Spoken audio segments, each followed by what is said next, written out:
हल्की हल्की कराहने की आवाजों के बीच ली बेई की आंखें धीरे धीरे खुलीं। अगले ही पल उसके चेहरे पर ठंडा पानी पड़ा और वो पूरी तरह होश में आ गया। वो घबराकर उठ बैठा और बोला, अरे नहीं, ऑफिस के लिए देर हो रही है। लेकिन जैसे ही उसने सामने देखा वह सन्न रह गया। वो चौंक कर बोला, आप लोग कौन हैं और मैं यहाँ कैसे आ गया? उसके सवाल खत्म भी नहीं हुए थे कि वो बूढ़ा आदमी जिसका नाम शू जियाजू था क्रोध से कांपते हुए बोला कि ये दुष्ट लड़का अभी भी नाटक कर रहा है और अब वो एक ही बार में उसका खेल खत्म कर देगा। तभी एक दूसरा बुजुर्ग ली चांगलाओ ये देखकर ली बेई की आंखें फटी की फटी रह गईं। उसके लिए ये किसी फिल्म से कम नहीं था। वो घबराकर बोला कि किसी को मारना कानूनन अपराध है, लेकिन किसी ने उसकी बात पर ध्यान नहीं दिया। ली चांगलाओ ने उसे घुटनों के बल बैठने का आदेश दिया और बताया कि उसने शू परिवार की बड़ी बेटी के साथ कोई घिनौना अपराध किया है, इसलिए उसे माफी मांगनी चाहिए। ये सुनकर ली बेई पूरी तरह हैरान रह गया। उसे कुछ भी याद नहीं था।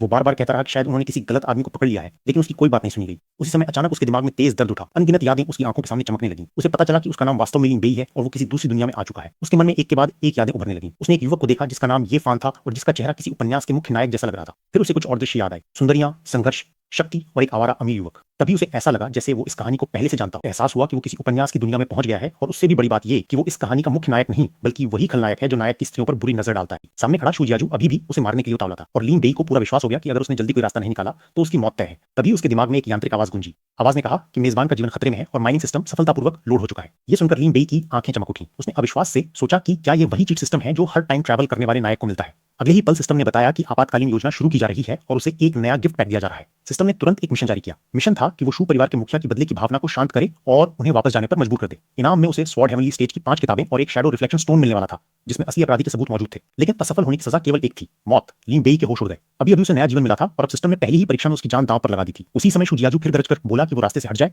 नहीं तो आज शू और ली परिवार के बीच आर पार की लड़ाई होगी। दूसरी तरफ ली चांगलाओ लगातार उसे माफी मांगने के लिए कह रहा था। मजबूर होकर ली बेई आगे बढ़ा और स्वीकार किया कि शू परिवार की बेटी के साथ जो हुआ वो गलत था, लेकिन उसने ये भी कहा कि वो अभी भी स्थिति को संभाल सकता है। ये सुनकर शू जियाजू जोर से हंस पड़ा और बोला कि उसके पास अपनी जान बचाने का कोई रास्ता नहीं है। तभी ली बेई के दिमाग में एक विचार आया। उसने कहा कि वो स्पिरिट स्टोन्स देकर अपनी जान खरीदना चाहता है। पहले उसने 10 लाख स्पिरिट स्टोन्स की पेशकश की। ये सुनकर ली चांगलाओ हक्का बक्का रह गया, क्योंकि ये ली परिवार की पूरे 10 साल की कमाई थी। मगर शू जियाजू ने गुस्से में उसे ठुकरा दिया और कहा कि उसकी बेटी की इज्जत की कीमत पैसों से नहीं चुकाई जा सकती। ये देखकर ली बेई ने सोचा कि शायद उसने बहुत कम कीमत लगाई है। उसने तुरंत अपनी पेशकश बढ़ाकर 50 लाख स्पिरिट स्टोन्स कर दी। लेकिन इस बार भी शू जियाजू नहीं माना। उसने घमंड से कहा कि चाहे उसे 1 करोड़ या 10 करोड़ स्पिरिट स्टोन्स भी दे दिए जाएं, वो ली बेई को नहीं छोड़ेगा। तभी अचानक सबके सामने अनगिनत चमकते हुए स्पिरिट स्टोन्स प्रकट हो गए। पूरा आंगन उनकी रोशनी से जगमगा उठा। सबकी आंखें फटी की फटी रह गईं। किसी ने अपनी जिंदगी में एक साथ इतने स्पिरिट स्टोन्स कभी नहीं देखे थे। उसने पूछा कि क्या ये सारे स्पिरिट स्टोन्स सच में शू परिवार के लिए हैं? ली बेई ने बिल्कुल शांत भाव से सिर हिलाकर हाँ में जवाब दिया। लेकिन फिर उसने ये भी कहा कि देखने से ऐसा लग रहा है कि शू परिवार के मुखिया अपनी शान और सम्मान पर बहुत अड़े हुए हैं, इसलिए शायद उससे ही कोई गलती हो गई है। इतना कहकर उसने उन स्पिरिट स्टोन्स को वापस लेने की बात कही। ये सुनते ही शू जियाजू के चेहरे का रंग बदल गया और वो घबराकर चिल्लाया, रुको। उसके मन में भयंकर संघर्ष चल रहा था। एक तरफ उसकी बेटी का सम्मान था और दूसरी तरफ उसके सामने रखे पूरे 10 करोड़ स्पिरिट स्टोन्स। उसने खुद को समझाने की कोशिश की कि वो अपनी बेटी की इज्जत को पैसों से नहीं तौल सकता, लेकिन अगली ही घड़ी उसके मन में शू परिवार का भविष्य घूमने लगा। अगर ये 10 करोड़ स्पिरिट स्टोन्स मिल जाएं तो उनका परिवार पहले से कहीं अधिक शक्तिशाली हो सकता था। आखिरकार उसने अपनी बात बदलते हुए कहा कि वो ये सब स्पिरिट स्टोन्स के लिए नहीं कर रहा है, बल्कि शू और ली परिवार के बीच पीढ़ियों पुराने रिश्ते को बचाने के लिए ऐसा कर रहा है। उसने ये भी कहा कि किसी की जान लेना भी कुछ ज्यादा हो जाएगा। फिर उसने अपनी बेटी को आराम करने देने का फैसला किया और ली बेई को 3 दिनों का समय देते हुए कहा कि वो उनके घर आए और खुद आकर माफी मांगे। जैसे ही शू परिवार वहां से चला गया, ली बेई ने राहत की सांस ली। आखिरकार उसकी जान बच गई थी। उसी समय सिस्टम की आवाज उसके दिमाग में गूंज उठी। सिस्टम ने उसे मिशन पूरा होने की बधाई दी और बताया कि उसे स्वॉर्ड हेवनली स्टेज की 5 किताबें तथा शैडो रिफ्लेक्शन स्टोन मिल चुका है, जिसमें असली अपराधी के सबूत मौजूद हैं। ये सभी वस्तुएं उसकी सिस्टम इन्वेंट्री में रख दी गई थीं। अगले ही क्षण सिस्टम ने नया मिशन जारी कर दिया। इस बार मिशन था कि वो परिवार के अंदर छिपे गद्दार का पता लगाए और परिवार की ताकत बढ़ाए। मिशन पूरा करने पर उसे 20 करोड़ स्पिरिट स्टोन्स मिलने वाले थे, लेकिन असफल होने की सजा बेहद भयानक थी। भाग्य के बेटे यानी इस कहानी के मुख्य नायक के हाथों पूरे ली परिवार का विनाश। ये सुनकर ली बेई का चेहरा उतर गया वाला। उधर ली चांगलाओ की निगाहें लगातार उन स्पिरिट स्टोन्स पर टिकी हुई थीं। वो विश्वास ही नहीं कर पा रहा था कि ली बेई के पास इतनी बड़ी दौलत कहां से आ गई। उसने तुरंत ली बेई से सवाल किया कि क्या वो सच में ये सारे स्पिरिट स्टोन्स शू परिवार को देने वाला था और क्या उसने अपने पिता के लिए कुछ नहीं बचाया। फिर उसके मन में एक और विचार आया। उसने सोचा कि पूरे शहर में किसी भी परिवार के पास इतने स्पिरिट स्टोन्स नहीं हो सकते, इसलिए निश्चित रूप से ली बेई ने किसी बड़े जादूगर के खजाने को लूटा है, जिससे पूरे ली परिवार पर भयंकर संकट आ सकता है। उसने तुरंत सभी के सामने ली बेई पर आरोप लगा दिया कि ये सारे स्पिरिट स्टोन्स चोरी के हैं। लेकिन इस बार ली बेई बिल्कुल नहीं घबराया। उसने शांत स्वर में पूछा कि पूरे शहर में ऐसा कौन सा जादूगर है जिसके पास 10 करोड़ स्पिरिट स्टोन्स हों। फिर उसने उल्टा सवाल किया कि अगर वो सचमुच एक आवारा और नाकारा युवक है, जैसा कि सब लोग कहते हैं, तो फिर वो किसी महान जादूगर के खजाने को कैसे चुरा सकता है और उस जादूगर को इसका पता भी न चले। ली चांगलाओ इस सवाल का कोई जवाब नहीं दे पाया। वो खुद भी समझ गया कि उसकी बातें तर्कहीन लग रही हैं। आखिरकार उसने बात को बदलते हुए कहा कि अगर ये स्पिरिट स्टोन्स चोरी के नहीं है तो उसे कोई आपत्ति नहीं है, लेकिन उसके मन में अब भी शंका बनी हुई थी। वो सोच रहा था कि कहीं सचमुच ली बेई के पीछे कोई महान और रहस्यमय ताकत तो नहीं खड़ी है। ली बेई ने देखा कि बड़े बुजुर्ग की दलीलें कमजोर पड़ चुकी हैं। तब उसने सीधे उनसे एक सवाल पूछ लिया। उसने कहा कि उसका और बड़े बुजुर्ग का कोई निजी बैर नहीं है, फिर भी आज वो उसके पीछे हाथ धोकर क्यों पड़े हैं। इस प्रश्न को सुनकर ली चांगलाओ एक क्षण के लिए घबरा गया, लेकिन उसने खुद को संभालते हुए कहा कि वह ली परिवार का बुजुर्ग है और उसका हर कदम केवल परिवार के भले के लिए उठाया जाता है। बाहर से वह शांत दिखाई दे रहा था, लेकिन भीतर से वह परेशान था। उसके मन में एक ही बात घूम रही थी कि कल रात वहां केवल वह और ली बेई मौजूद थे। अगर वो अपनी बात पर अड़ा रहा तो ली बेई उसका कुछ नहीं बिगाड़ पाएगा। लेकिन ली बेई अब पहले वाला आवारा युवक नहीं था। उसने ठंडे स्वर में कहा कि यदि बड़े बुजुर्ग सचमुच परिवार के हित के लिए काम कर रहे थे तो उन्होंने उसे फंसाने और पूरे परिवार को संकट में डालने की कोशिश क्यों की। इतना कहकर उसने सबकी तरफ देखते हुए घोषणा की कि शू परिवार को दिए गए 10 करोड़ स्पिरिट स्टोन्स सिर्फ मुआवजे के लिए थे, लेकिन इसका अर्थ यह नहीं कि कोई भी उसे झूठे आरोप में फंसा दे। तभी ली बेई ने शैडो रिफ्लेक्शन स्टोन को सक्रिय किया। अगले ही पल हवा में एक दृश्य उभर आया। सभी लोगों के सामने पिछली रात की रिकॉर्डिंग दिखाई देने लगी। रिकॉर्डिंग में ली बेई ली चांगलाओ से बात कर रहा था। वो पूछ रहा था कि क्या शू मियाओजू को उसकी दी हुई तलवारबाजी की किताब पसंद आएगी। इसके जवाब में ली चांगलाओ मुस्कुराते हुए कहा था कि शू मियाओजू तलवारबाजी की दीवानी है और उसे ये किताब जरूर पसंद आएगी। इतना ही नहीं, उसने उसे खुशबूदार थैली भी दी और कहा कि इसकी खुशबू बहुत अनोखी है और इसे खास तौर पर हेवनली फ्रेग्रेंस पैविलियन से मंगवाया गया है। उसने ये भी बताया कि उसने अपने संबंधों का इस्तेमाल करके इसे बड़ी मुश्किल से हासिल किया है और शू मियाओजू को ये खुशबू बहुत पसंद है। वीडियो खत्म होते ही पूरे माहौल में सन्नाटा छा गया। बेई ने वही खुशबूदार थैली निकालकर सबके सामने दिखा दी और कहा कि बाद में उसे पता चला कि इस थैली में एक ऐसी जड़ी बूटी मिलाई गई थी जो इंसान के दिमाग को सुन्न कर देती है और उसे अपने वश में कर लेती है। ये सुनते ही सभी बुजुर्गों के चेहरे बदल गए। अब तक जो लोग ली बेई को अपराधी समझ रहे थे वे एक दूसरे का मुंह देखने लगे। दूसरी तरफ ली चांगलाओ के शरीर से मानो सारी ताकत निकल गई थी। उसने सपने में भी नहीं सोचा था कि ली बेई ने उनकी बातचीत रिकॉर्ड कर ली होगी। उसके मन में घबराहट फैल गई।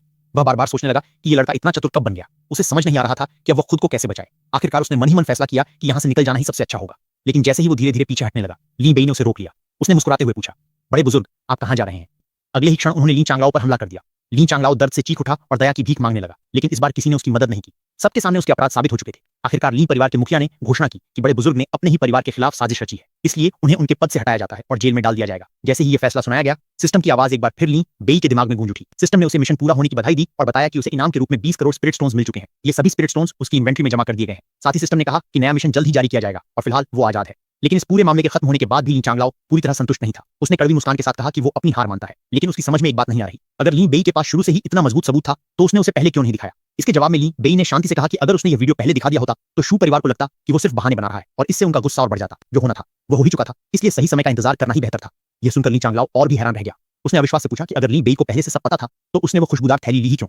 क्या उसने जानबूझकर ये सब होने दिया ताकि वो शू परिवार के करीब जा सके। उसके लिए मानना मुश्किल हो रहा था कि कभी आवारा और मूर्ख समझा जाने वाला लड़का इतनी दूर की सोच सकता है। लेकिन इससे पहले कि वो कुछ और कह पाता, ली परिवार के मुखिया ने अपना ध्यान फिर से उन 10 करोड़ स्पिरिट स्टोन्स की तरफ मोड़ लिया।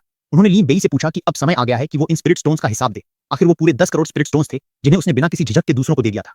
फिर उन्होंने गंभीर स्वर में पूछा कि क्या वो सच में किसी महान जादूगर को जानता है। ली बेई इस सवाल पर कुछ क्षण के लिए चुप रह गया। वो खुद भी नहीं जानता था कि इन सब चीजों को कैसे समझाए।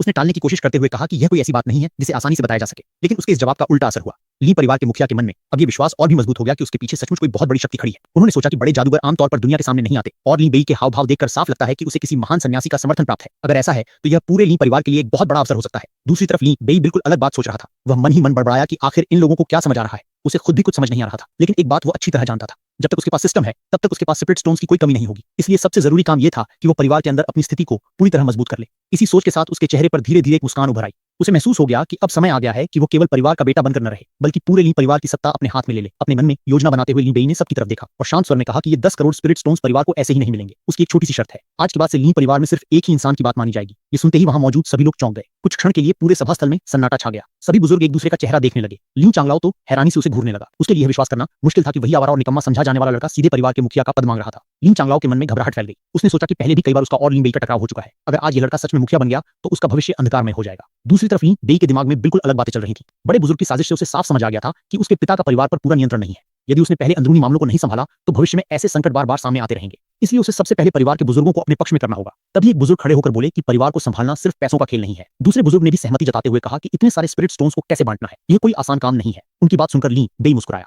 उसने पूछा कि आखिर इन स्पिरिट स्टोन्स को बांटना क्यों है। फिर उसने ऐसा जवाब दिया जिसकी किसी ने कल्पना भी नहीं की थी। उसने कहा कि ये सारे स्पिरिट स्टोन्स तो सभी बुजुर्गों के लिए हैं। ये सुनते ही सभी लोग सन्न रह गए। उनकी आंखें फैल गईं। कुछ क्षण पहले तक जो लोग उसके इरादों पर शक कर रहे थे वे अब अविश्वास से उसे देख रहे थे। ली बेई ने सहज भाव से कहा कि अगर ये स्पिरिट स्टोन्स बुजुर्गों के लिए नहीं है तो फिर वो ये सब क्यों करता। उसके शब्दों ने सभी के दिलों को छू लिया। देखते ही देखते माहौल पूरी तरह बदल गया। अचानक एक बुजुर्ग जोर से हंसने लगा। उसने कहा कि उसे पहले से ही पता था कि ली बेई कोई साधारण लड़का नहीं है और अब तो ये साबित भी हो गया कि वो परिवार का गौरव है। दूसरे बुजुर्ग ने भी तुरंत उसका समर्थन किया। उसने घोषणा कर दी कि आज से ली बेई को मुखिया कहा जाएगा और जो भी उसके खिलाफ जाएगा वो उसके खिलाफ खड़ा होगा। कुछ ही क्षणों में बाकी बुजुर्ग भी एक एक करके उसका समर्थन करने लगे। ये सब देखकर ली बेई खुद स्तब्ध रह गया। उसने तो केवल परिवार के भीतर अपना प्रभाव बढ़ाने के लिए चाल चली थी, लेकिन बात इतनी जल्दी पड़ जाएगी इसकी उसने कल्पना भी नहीं की थी। वो मन ही मन चिल्लाया कि उसे मुखिया नहीं बनना है, लेकिन अब कोई उसकी बात सुनने को तैयार नहीं था। एक बुजुर्ग मुस्कुराते हुए बोला कि वो सब समझते हैं, दुनिया की नजरों में मुखिया का पद जैसा है वैसा ही रहेगा ताकि किसी को कोई शक न हो, लेकिन असली अधिकार अब से ली बेई के हाथों में होगा। उसने हंसते हुए कहा कि आज के बाद से पूरा ली परिवार उसी के निर्देशों पर चलेगा। ली बेई का चेहरा अजीब सा हो गया। उसने मन ही मन सोचा कि आखिर इन लोगों ने उसकी बात का मतलब क्या निकाल लिया है। वो अचानक कैसे पूरे परिवार का वास्तविक मुखिया बन गया। लेकिन फिर उसने सोचा कि जो हो गया सो हो गया। अब जब यह पद उसके हाथ में आ ही गया है तो इसे स्वीकार करने में ही भलाई है। इस पूरे घटनाक्रम के बाद उसे अचानक एक और बात याद आई। वो अब तक सिस्टम के सभी फीचर्स के बारे में ठीक से नहीं जानता था, इसलिए उसने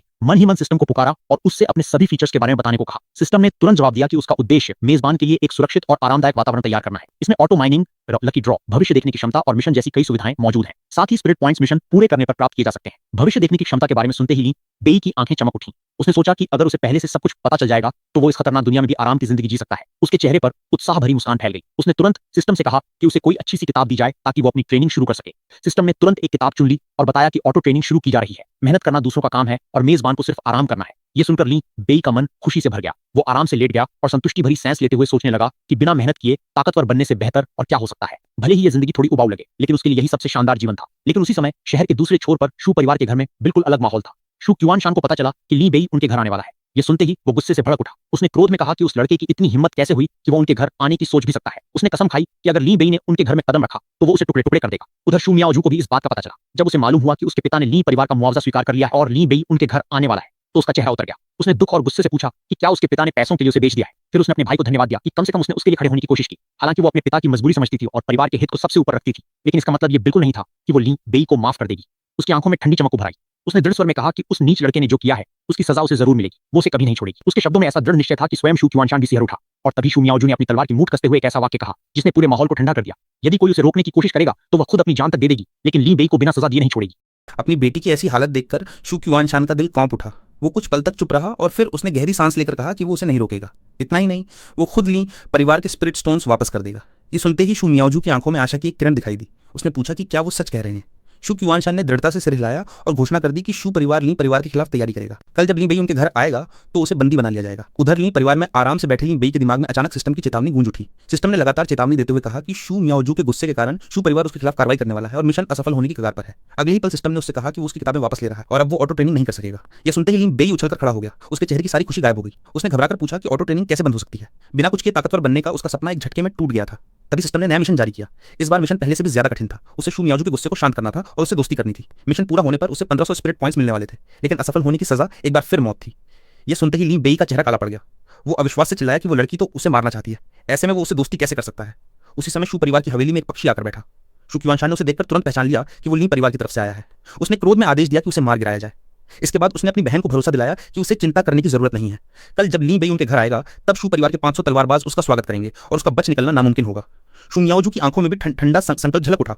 उसने अपनी तलवार को कसकर पकड़ लिया और कहा कि पहला वार वही करेगी। अगले दिन ली बेई आखिरकार शू परिवार की हवेली के सामने पहुंच गया। जैसे ही उसने वहां का माहौल देखा उसके चेहरे का रंग बदल गया। चारों तरफ हथियारबंद तलवारबाज तैनात थे और हवा में तनाव फैला हुआ था। उसे तुरंत समझ आ गया कि सिस्टम की जानकारी बिल्कुल सही थी। शू मियाओजू सचमुच उसे मारना चाहती थी, लेकिन उसके पास कोई दूसरा रास्ता भी नहीं था। अगर वो मिशन पूरा नहीं करता तो उसकी मौत तय थी। इसलिए उसने हिम्मत जुटाई और आगे बढ़ गया। जैसे ही वो अंदर पहुंचा, शू क्यूआनशान गुस्से से चिल्लाया और अपनी बहन का बदला लेने के लिए उस पर टूट पड़ा। उसी समय सिस्टम ने घोषणा की कि मेजबान का जीवन खतरे में है और ऑटो डिफेंस मोड शुरू किया जा रहा है। अगले ही पल ली बेई के शरीर ने अपने आप प्रतिक्रिया की। वो घबराकर कुछ समझ पाता उससे पहले उसके बालों का एक गुच्छा कटकर नीचे गिर गया। उसने डर के मारे अपने सिर को छू लिया और चीख पड़ा, लेकिन हमला यहीं नहीं रुका। शू मियाओजू भी अपनी तलवार लेकर आगे बढ़ी। उसकी आंखों में गुस्सा साफ दिखाई दे रहा था। ली बेई तुरंत शू परिवार के मुखिया की तरफ मुड़ा और चिल्लाया कि क्या वो बस खड़े होकर ये सब देखते रहेंगे। लेकिन शू क्यूआनशान ने ठंडे स्वर में कहा कि वो एक पिता है और अपनी बेटी के सम्मान के खिलाफ नहीं जा सकता। उसे उन 10 करोड़ स्पिरिट स्टोन्स की कोई जरूरत नहीं है। आज फैसला सिर्फ ली बेई की जान से होगा। ये सुनते ही ली बेई समझ गया कि अब उसके पास पीछे हटने का कोई रास्ता नहीं है। उसने दांत खींच लिए और मन ही मन सिस्टम को ऑटो डिफेंस मोड पूरी तरह सक्रिय करने का आदेश दिया। अगले ही पल उसकी तलवार बिजली की तरह चलने लगी। उसकी गति इतनी तेज और अनोखी थी कि शू क्यूआनशान तक हैरान रह गया। वो अविश्वास से उसे देखने लगा। उसे समझ नहीं आ रहा था कि ये वही आवारा और कमजोर लड़का है या कोई और। इस अवसर का फायदा उठाते हुए ली बेई ने जल्दी से कहा कि वो यहाँ लड़ने नहीं बल्कि शू मियाओजू से माफी मांगने आया है, लेकिन उसे अपनी बात रखने का एक मौका भी नहीं दिया जा रहा। उसने पूछा कि क्या उसे सिर्फ एक बार बोलने का अवसर नहीं मिल सकता। शू मियाओजू की आंखों में अब भी गुस्सा था। उसने ठंडे स्वर में कहा कि वो बोल सकता है, लेकिन सिर्फ उसकी तलवार से। ये सुनते ही ली बेई के शरीर में सिहरन दौड़ गई। उसने मन ही मन सोचा कि अगर ऐसा ही चलता रहा तो वो आज सच में मर जाएगा। तभी उसके दिमाग में एक विचार कौंधा। उसने महसूस किया कि अब उसके पास सिर्फ एक ही रास्ता बचा है। उसने जल्दी से कहा कि उसके पास शू मियाओजू के लिए कुछ है। अगर उसे देखने के बाद भी वो उसे मारना चाहती है तो उसे कोई आपत्ति नहीं होगी। ये सुनकर शू मियाओजू कुछ पल के लिए रुक गई। उसने ठंडी निगाहों से उसे देखा और कहा कि वो भी देखना चाहती है कि अब वो कौन सा नया बहाना बनाने वाला है। शू मियाओजू ने भौहें सिकोड़ते हुए पूछा कि ये आखिर है क्या। तब ली बेई ने गंभीर स्वर में कहा कि जैसा सब देख सकते हैं, इस पूरी घटना में वो भी केवल एक मोहरा था। असली अपराधी का उद्देश्य शू और ली परिवार के बीच दुश्मनी पैदा करना था। उसने शांत स्वर में पूछा कि यदि दोनों परिवार आपस में लड़ने लगे तो सबसे ज्यादा फायदा किसे होगा। शू मियाओजू कुछ क्षणों के लिए चुप हो गई। उसने पूरे मामले पर दोबारा विचार किया और अचानक उसके दिमाग में एक नाम उभरा। उसने धीरे से कहा कि उनके परिवारों के अलावा केवल वही परिवार है जिसे इस दुश्मनी से लाभ मिल सकता है। ली बेई ने तुरंत सिर हिलाकर उसकी बात की पुष्टि की। तभी शू क्यूआनशान भी चौंक उठा। उसे विश्वास नहीं हो रहा था कि ये सब किसी और परिवार की साजिश हो सकती है। ली बेई ने आगे बताया कि पिछली रात उसने बड़े बुजुर्ग से सब कुछ उगलवा लिया था और वो भी उसी परिवार के साथ मिला हुआ था। सबूत सामने आते ही शू परिवार के लोगों के चेहरों पर आश्चर्य फैल गया, लेकिन शू मियाओजू अब भी पूरी तरह आश्वस्त नहीं हुई थी। उसने अविश्वास से कहा कि यह असंभव है। उसकी नजर में ये फान भाई ऐसे इंसान नहीं हो सकते। वो हमेशा उसके साथ अच्छा व्यवहार करते थे और उसके लिए चिंता करते थे। ली बेई ने शांत स्वर में समझाया कि ये फान और उनका परिवार दो अलग अलग चीजें हैं। हो सकता है कि फान हर निर्णय को रोकने में सक्षम न हो। फिर उसने एक और प्रश्न पूछा, इस घटना के बाद क्या ये फान उससे मिलने आए थे। ये प्रश्न सुनते ही शू मियाओजू चुप हो गई।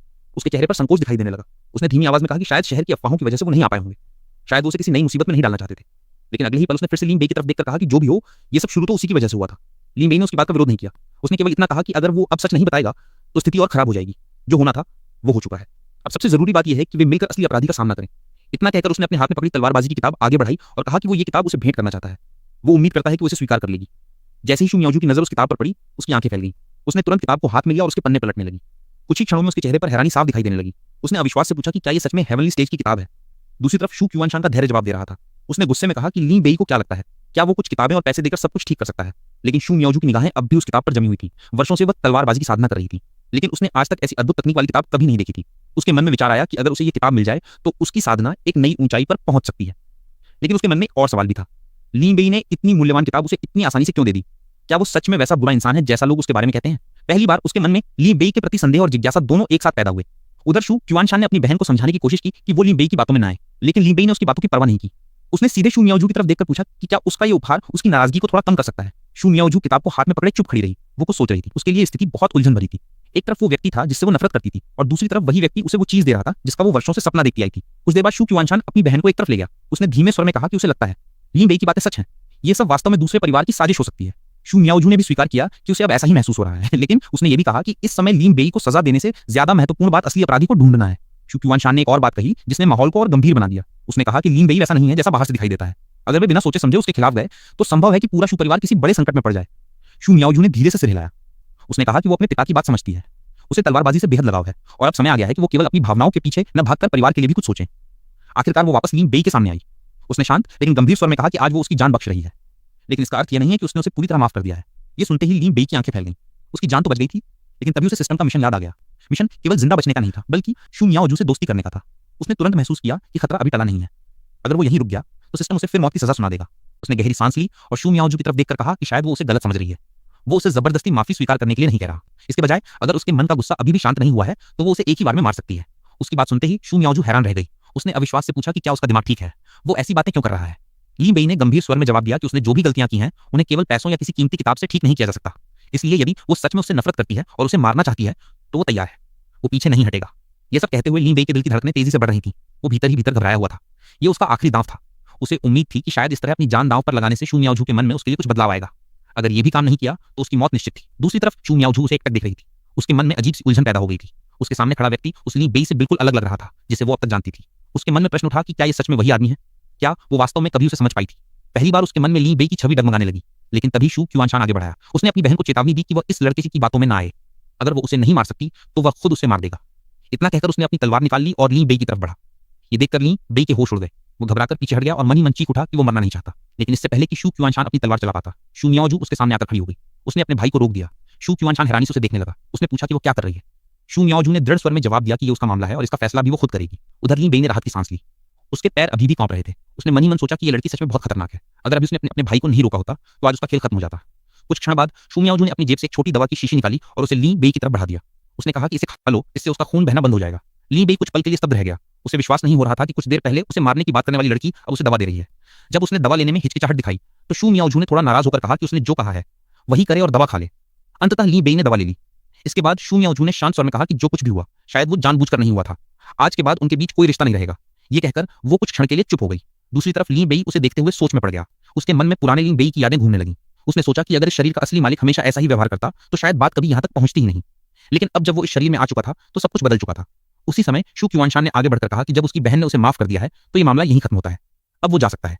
लेकिन ली बेई वहीं खड़ा रहा। उसने शू मियाओजू के चेहरे की तरफ देखा और महसूस किया कि वो सच में अब उसे नहीं मारना चाहती। फिर उसे सिस्टम की वो चेतावनी याद आई कि भविष्य में भाग्य का बेटा यानी ये फान उसे और उसके परिवार को नष्ट कर देगा। इस खतरे से बचने के लिए उसे अभी से अपने चारों तरफ मजबूत सहयोगी तैयार करने होंगे। इसी सोच के साथ उसने एक और कदम उठाने का फैसला किया। उसने मुस्कुराते हुए शू मियाओजू की तरफ देखा और कहा कि उसकी दरियादिली देखकर उसे बहुत खुशी हुई है। फिर उसने एक ऐसा प्रस्ताव रखा जिसकी किसी ने उम्मीद नहीं की थी। उसने कहा, क्यों ना हम दोस्त बन जाएं। उसने तुरंत अपनी इन्वेंट्री से तलवारबाजी की कई खास किताबें निकाल ली और उन्हें शू मियाओजू की तरफ बढ़ाते हुए कहा कि ये उसकी कुछ दुर्लभ तलवारबाजी की पुस्तकें हैं जिन्हें उसने इकट्ठा किया है। वो इन्हें उसे उपहार में देना चाहता है। जैसे ही शू मियाओजू की नजर उन किताबों पर पड़ी उसकी आंखें आश्चर्य से फैल गईं। अभी कुछ देर पहले ही उसे हेवनली स्टेज की एक पुस्तक मिली थी और अब उसके सामने ऐसी कई और किताबें रखी हुई थी। उसके मन में अनायास ही ये फान का ख्याल आया। इतने वर्षों में फान ने उसे कभी ऐसी अनमोल चीजें नहीं दी थी, लेकिन लीन बेई बिना किसी हिचकिचाहट के बार-बार वही चीजें उसे दे रहा था जिनकी वो सबसे अधिक कद्र करती थी। वो कुछ क्षण तक चुपचाप किताबों को देखती रही। उसके मन में विचारों का तूफान चल रहा था। धीरे-धीरे उसे महसूस होने लगा कि लीन बेई वास्तव में दूसरों से अलग है। वो वैसा बिल्कुल नहीं लग रहा था जैसा शहर की अफवाहें उसके बारे में बताती थीं। कुछ देर बाद उसने अचानक एक सवाल पूछा। उसने धीमे स्वर में कहा कि क्या उसे नहीं लगता कि एक लड़की का तलवारबाजी करना थोड़ा अजीब है। ये सवाल सुनकर लीन बेई एक क्षण के लिए चौंका। फिर वो हल्के से मुस्कुराया और बोला कि इसमें अजीब क्या है? तलवारबाजी में लड़के और लड़की का कोई भेद नहीं होता। सभी बराबर हैं और हर किसी को अपने सपनों के पीछे चलने का अधिकार है। उसके शब्द सुनते ही शू मियाओजू की आंखें हल्की सी कांप उठीं। बचपन से ही उसने अपने आसपास लोगों को यही कहते सुना था कि एक लड़की को तलवारबाजी शोभा नहीं देती।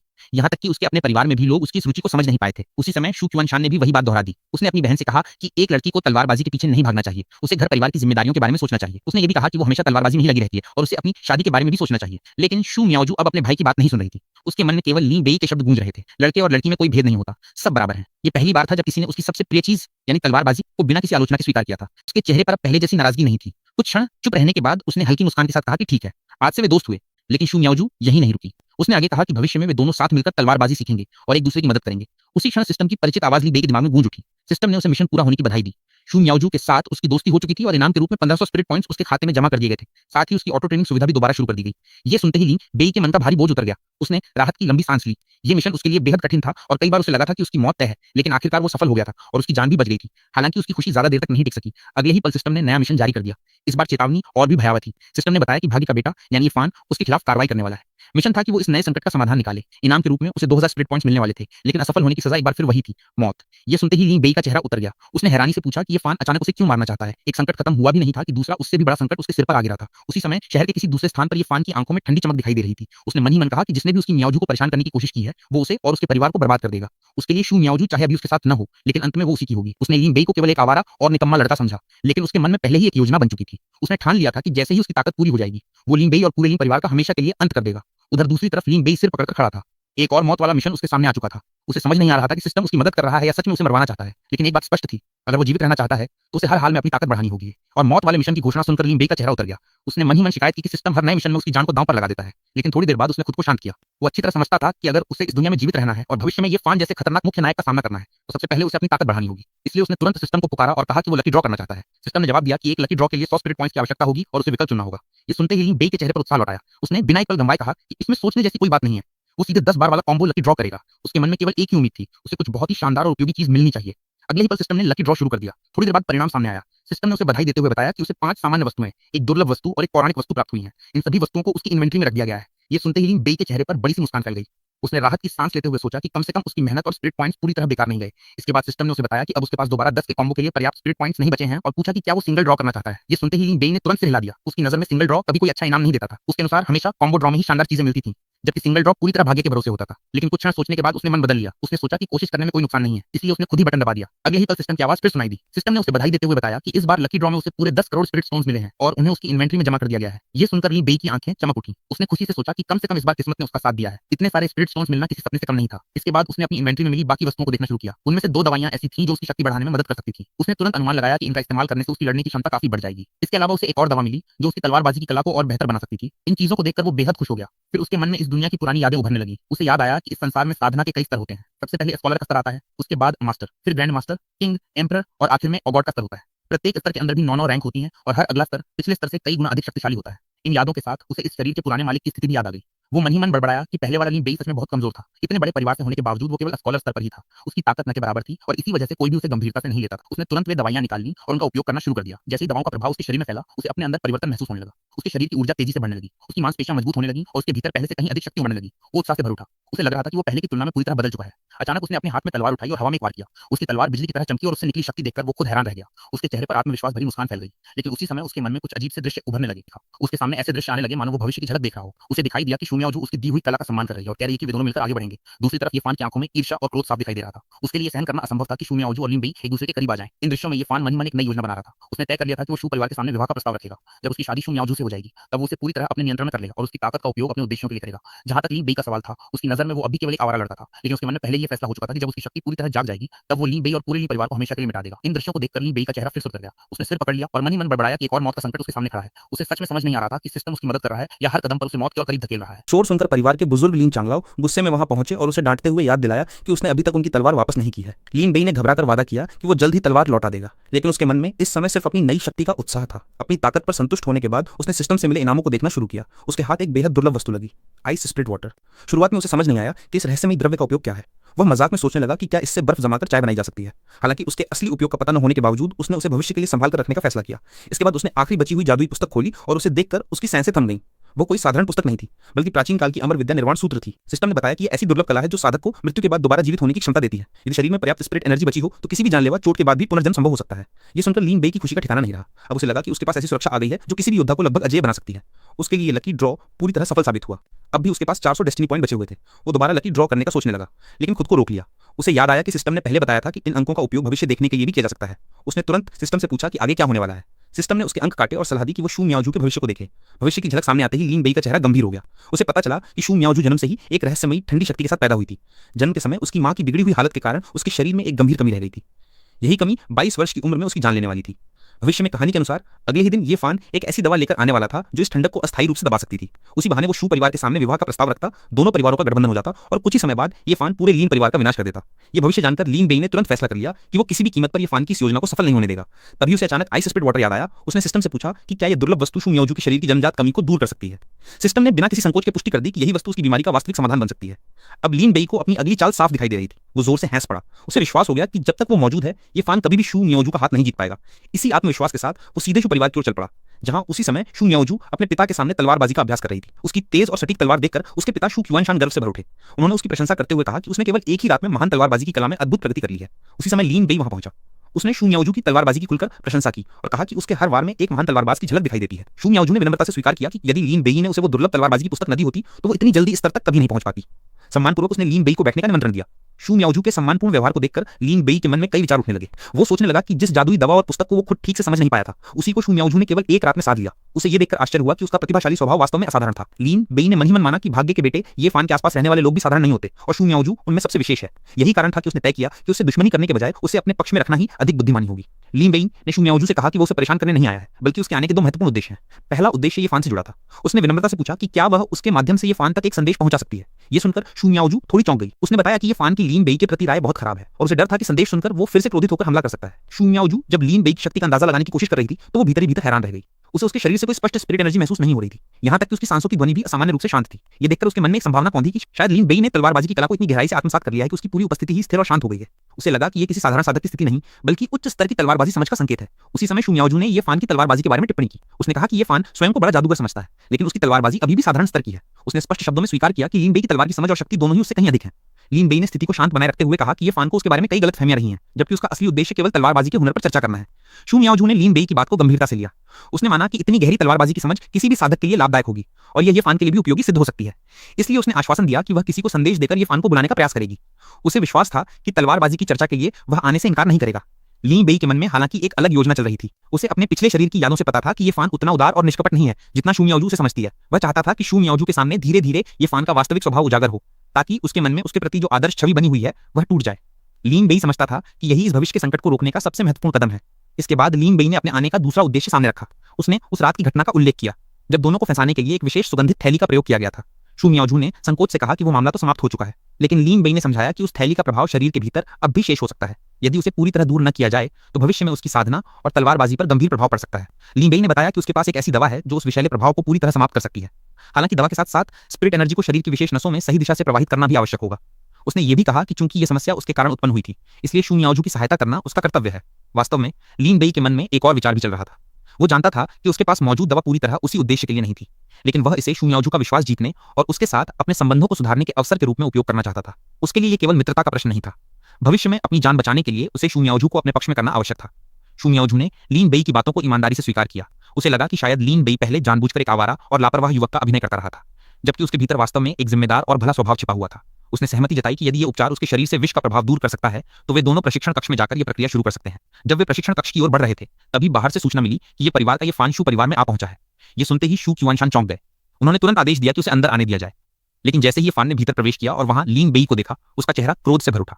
शू क्यूआनशान भी पुराने विवादों के कारण लीन बेई को वहां देखकर नाराज हो गए और उन्होंने उसे बाहर निकालने का आदेश देने की तैयारी की। इसी तनावपूर्ण वातावरण में शू मियाओजू प्रशिक्षण कक्ष से बाहर आई। उसकी उपस्थिति ने माहौल को और भी गंभीर बना दिया, क्योंकि अब ये फान ने सीधे लीन बेई पर आरोप लगाते हुए पूछा कि वह शू मियाओजू के साथ क्या कर रहा था। जैसे ही ये फान ने लीन बेई और शू मियाओजू को एक साथ देखा, उसका चेहरा गुस्से से लाल हो गया। बिना पूरी बात जाने उसने लीन बेई पर आरोप लगाया कि वह शू मियाओजू के करीब आने की कोशिश कर रहा है। क्रोध में उसने तुरंत हमला करने की तैयारी कर ली, लेकिन इससे पहले कि उसकी तलवार आगे बढ़ती, शू मियाओजू बीच में आ गई और उसे रोक दिया। उसने साफ शब्दों में कहा कि लीन बेई कोई गलत काम नहीं कर रहा था और बिना वजह उस पर हमला करना उचित नहीं है। उधर लीन बेई शांत बना रहा। उसके मन में एक अलग ही योजना चल रही थी।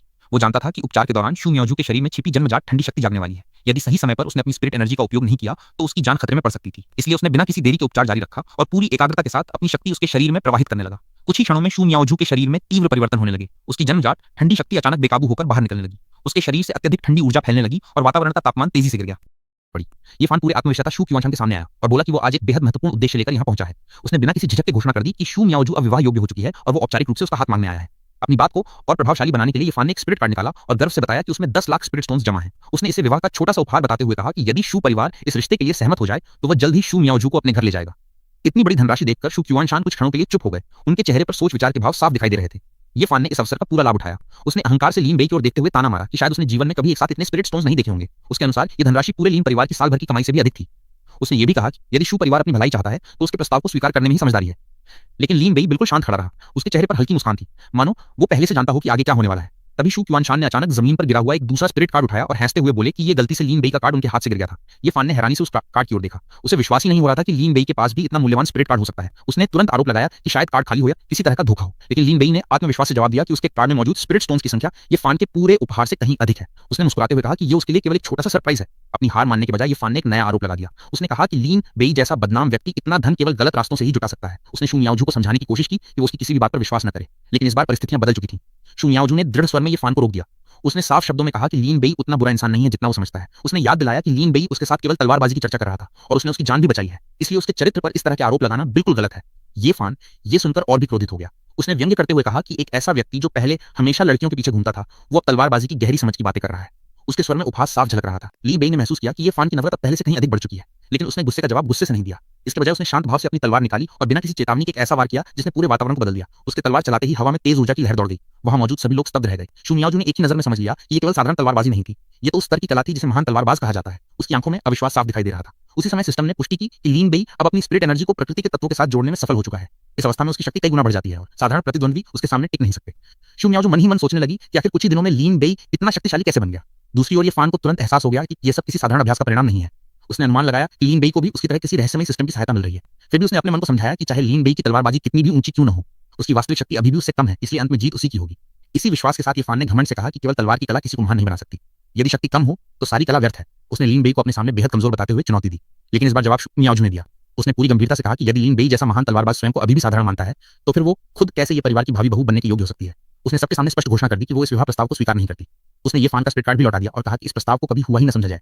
ये दृश्य देखकर लीन बेई के मन में राहत की लहर दौड़ गई। उसकी योजना सफल होती दिखाई दे रही थी। दूसरी ओर ये फान का चेहरा क्रोध और अपमान से तमतमा उठा। उसने आखिरी कोशिश करते हुए उस रात की घटना का हवाला दिया और शू मियाओजू को याद दिलाया कि लीन बेई ने कभी उसके सम्मान को ठेस पहुंचाई थी। लेकिन इस बार शू मियाओजू उसकी बातों में नहीं आई। उसने सीधे सवाल किया कि क्या लीन परिवार के बुजुर्गों द्वारा रची गई उस साजिश की जानकारी ये फान को पहले से थी। ये प्रश्न सुनते ही ये फान कुछ क्षणों के लिए पूरी तरह निरुत्तर हो गया। शू मियाओजू का सवाल सुनते ही ये फान के चेहरे का रंग उड़ गया। कुछ पल के लिए वो बिल्कुल चुप रह गया, फिर खुद को संभालते हुए बोला कि उसे उस साजिश के बारे में कुछ भी पता नहीं था, लेकिन उसके मन में घबराहट साफ थी। वो सोचने लगा कि अगर उसे पहले से मालूम होता कि इस षड्यंत्र में शू मियाओजू भी फंसने वाली है तो वो कभी इसका हिस्सा नहीं बनता। मगर अब सफाई देने का कोई फायदा नहीं था। शू मियाओजू ने उसकी ओर निराशा से देखा। जिस व्यक्ति पर वो वर्षों से भरोसा करती आई थी, आज उसी के जवाबों में उसे सच्चाई नहीं दिखाई दे रही थी। उसने शांत लेकिन कठोर स्वर में कहा कि ये फान का ये व्यवहार उसे बेहद निराश कर रहा है। इसके बाद उसने साफ शब्दों में घोषणा कर दी कि आज के बाद वो कभी उसका चेहरा नहीं देखना और उनके बीच कोई रिश्ता नहीं बचा।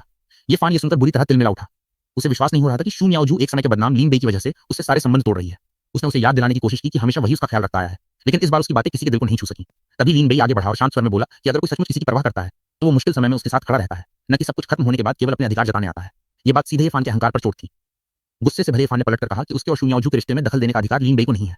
अपमान और सफलता से भरे फान आखिरकार खुली धमकी पर उतर आया। उसने कहा कि आज जो कुछ भी हुआ है उसकी कीमत लीन बेई को चुकानी पड़ेगी और वो किसी भी हाल में शू मियाओजू को अपने साथ लेकर जाएगा। इसी बीच उसने एक बार फिर औपचारिक रूप से शू क्यूआनशान के सामने विवाह का प्रस्ताव दोहराया। उसने फिर वही स्पिरिट कार्ड आगे बढ़ाया जिसमें 10 लाख स्पिरिट स्टोन्स थे। शू क्यूआनशान कुछ सोच ही रहे थे कि तभी लीन बेई ने अचानक बीच में हस्तक्षेप किया। उसने शांत लेकिन गंभीर स्वर में पूछा कि क्या ये फान सचमुच केवल आइस स्पिरिट वाटर जैसी वस्तु देकर शू मियाओजू की जान को खतरे में डालना चाहता है। ये सुनते ही सब लोग हैरान रह गए। ये फान ने तुरंत उसका मजाक उड़ाया और कहा कि जिसे इस विषय का ज्ञान ही नहीं उसे चुप रहना चाहिए। उसने दावा किया कि आइस स्पिरिट वाटर शू मियाओजू के शरीर में मौजूद जन्मजात ठंडक को पूरी तरह नियंत्रित कर सकता है। उसने घमंड से कहा कि चाहे लीन बेई के पास कितने भी स्पिरिट स्टोन्स हों, वो कभी शू मियाओजू की बीमारी का इलाज नहीं कर सकता, जबकि उसके पास इसका पक्का उपाय मौजूद है। ये बातें सुनकर शू मियाओजू फिर से उलझन में पड़ गई। उसे लगा कि यदि सचमुच आइस स्पिरिट वाटर ही उसकी जान बचा सकता है तो शायद ये फान की बात मान लेना ही सही होगा। उसे अपने भविष्य और अपनी बीमारी का डर फिर से सताने लगा। लेकिन लीन बेई ने बिना घबराए सच्चाई सामने रखी। उसने समझाया कि आइस स्पिरिट वाटर केवल कुछ समय के लिए बीमारी को दबा सकता है, लेकिन जन्मजात ठंडी शक्ति को पूरी तरह खत्म नहीं कर सकता। उल्टा लंबे समय में यही दोनों शक्तियां मिलकर शरीर को भीतर से कमजोर कर देंगी। इंसान जीवित तो रहेगा, लेकिन उसकी साधना की क्षमता पूरी तरह समाप्त हो जाएगी। एक समय ऐसा आएगा जब वो तलवार उठाने की ताकत भी खो देगा। ये सुनकर शु मियाओजू स्तब्ध रह गई। उसके लिए तलवारबाजी केवल एक कला नहीं, बल्कि उसके जीवन का उद्देश्य थी। यदि वही उससे छिन जाती तो उसके लिए जीवित रहने का अर्थ ही खत्म हो जाता। शु क्युआनशान भी गहरे सदमे में आ गए।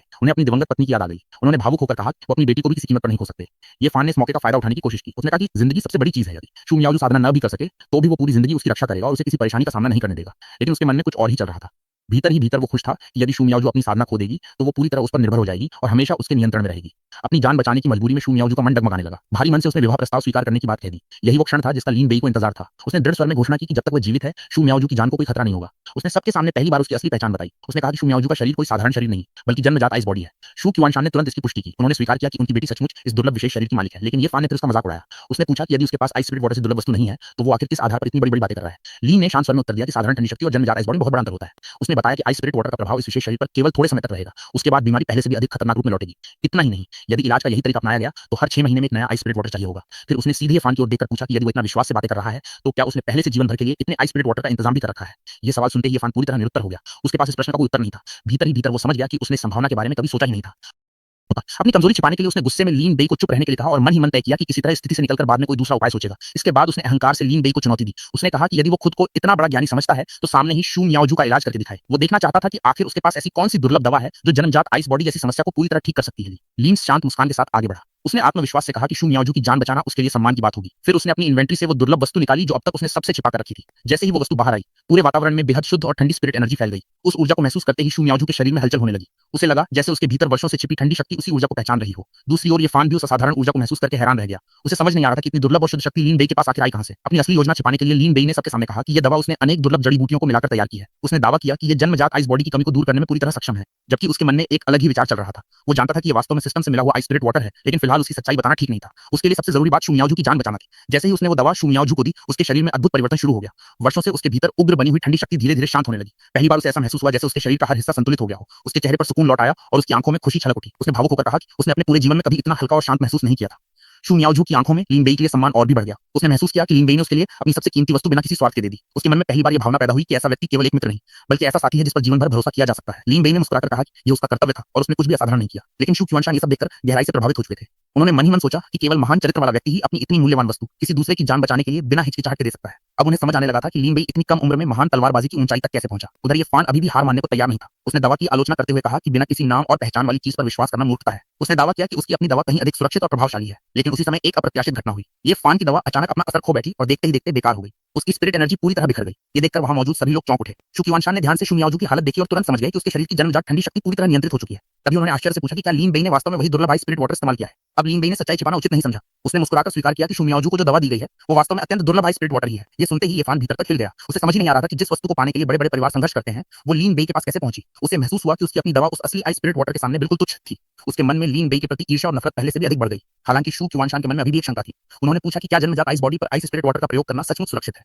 कहीं ऐसा तो नहीं कि दोनों ठंडी शक्तियां मिलकर स्थिति को और अधिक गंभीर बना दें। लीन बेई ने धैर्यपूर्वक पूरी बात समझाई। उसने बताया कि यदि किसी साधारण व्यक्ति पर आइस स्पिरिट वाटर का उपयोग किया जाए तो वह नुकसान पहुंचा सकता है, लेकिन जन्मजात आइस बॉडी के लिए यही वस्तु सबसे उपयुक्त उपचार है। ये केवल बीमारी को दबाती नहीं बल्कि शरीर की मूल कमी को दूर करती है और उसकी प्राकृतिक क्षमता को भी जागृत कर देती है। ये सुनकर शु मियाओजू के चेहरे पर नई उम्मीद चमक उठी। उसे विश्वास हो गया कि अब वो न केवल अपनी जान बचा सकती है बल्कि पहले से कहीं अधिक शक्तिशाली तलवारबाज भी बन सकती है। दूसरी ओर लीन बेई मन ही मन मुस्कुरा रहा था। वो जानता था कि यदि शु मियाओजू पूरी तरह स्वस्थ होकर और अधिक शक्तिशाली बन गई तो भविष्य में उसके पास एक ऐसा विश्वसनीय साथी होगा जो हर कठिन लड़ाई में उसके साथ खड़ा रहेगा। आखिरकार शु क्युआनशान ने गंभीर स्वर में पूछा कि क्या ये दुर्लभ आइस स्पिरिट वाटर शु परिवार को दिया जा सकता है। उन्होंने बदले में जितने भी स्पिरिट स्टोन्स मांगे जाएं देने की इच्छा जताई। लीन बेई ने विनम्रता से उत्तर दिया कि इस तरह की दिव्य वस्तु को धन से नहीं खरीदा जा सकता। उसने ये भी स्पष्ट कर दिया कि इसकी वास्तविक कीमत ये फान की दवा से कई गुना अधिक है, इसलिए इसकी तुलना किसी साधारण सौदे से करना उचित नहीं होगा। लीन बेई की बात सुनने के बाद शु क्युआनशान लंबे समय तक शांत खड़े रहे। उनके मन में बार बार यही विचार आ रहा था कि लीन बेई ने बिना किसी स्वार्थ के उनकी बेटी की जान बचाई, उसे एक ऐसी दुर्लभ दिव्य वस्तु दी जिसे दुनिया का कोई भी धन नहीं खरीद सकता और बदले में कभी किसी इनाम की मांग भी नहीं की। उन्हें लगा कि ऐसा त्याग केवल वही व्यक्ति कर सकता है जो सचमुच उनकी बेटी की परवाह करता हो। कुछ क्षण सोचने के बाद उन्होंने मुस्कुराते हुए घोषणा कर दी कि यदि लीन बेई को कोई आपत्ति न हो तो वो अपनी बेटी शु मियाओजू का विवाह उसी से करना चाहते हैं। ये सुनते ही शु मियाओजू का चेहरा लाल पड़ गया।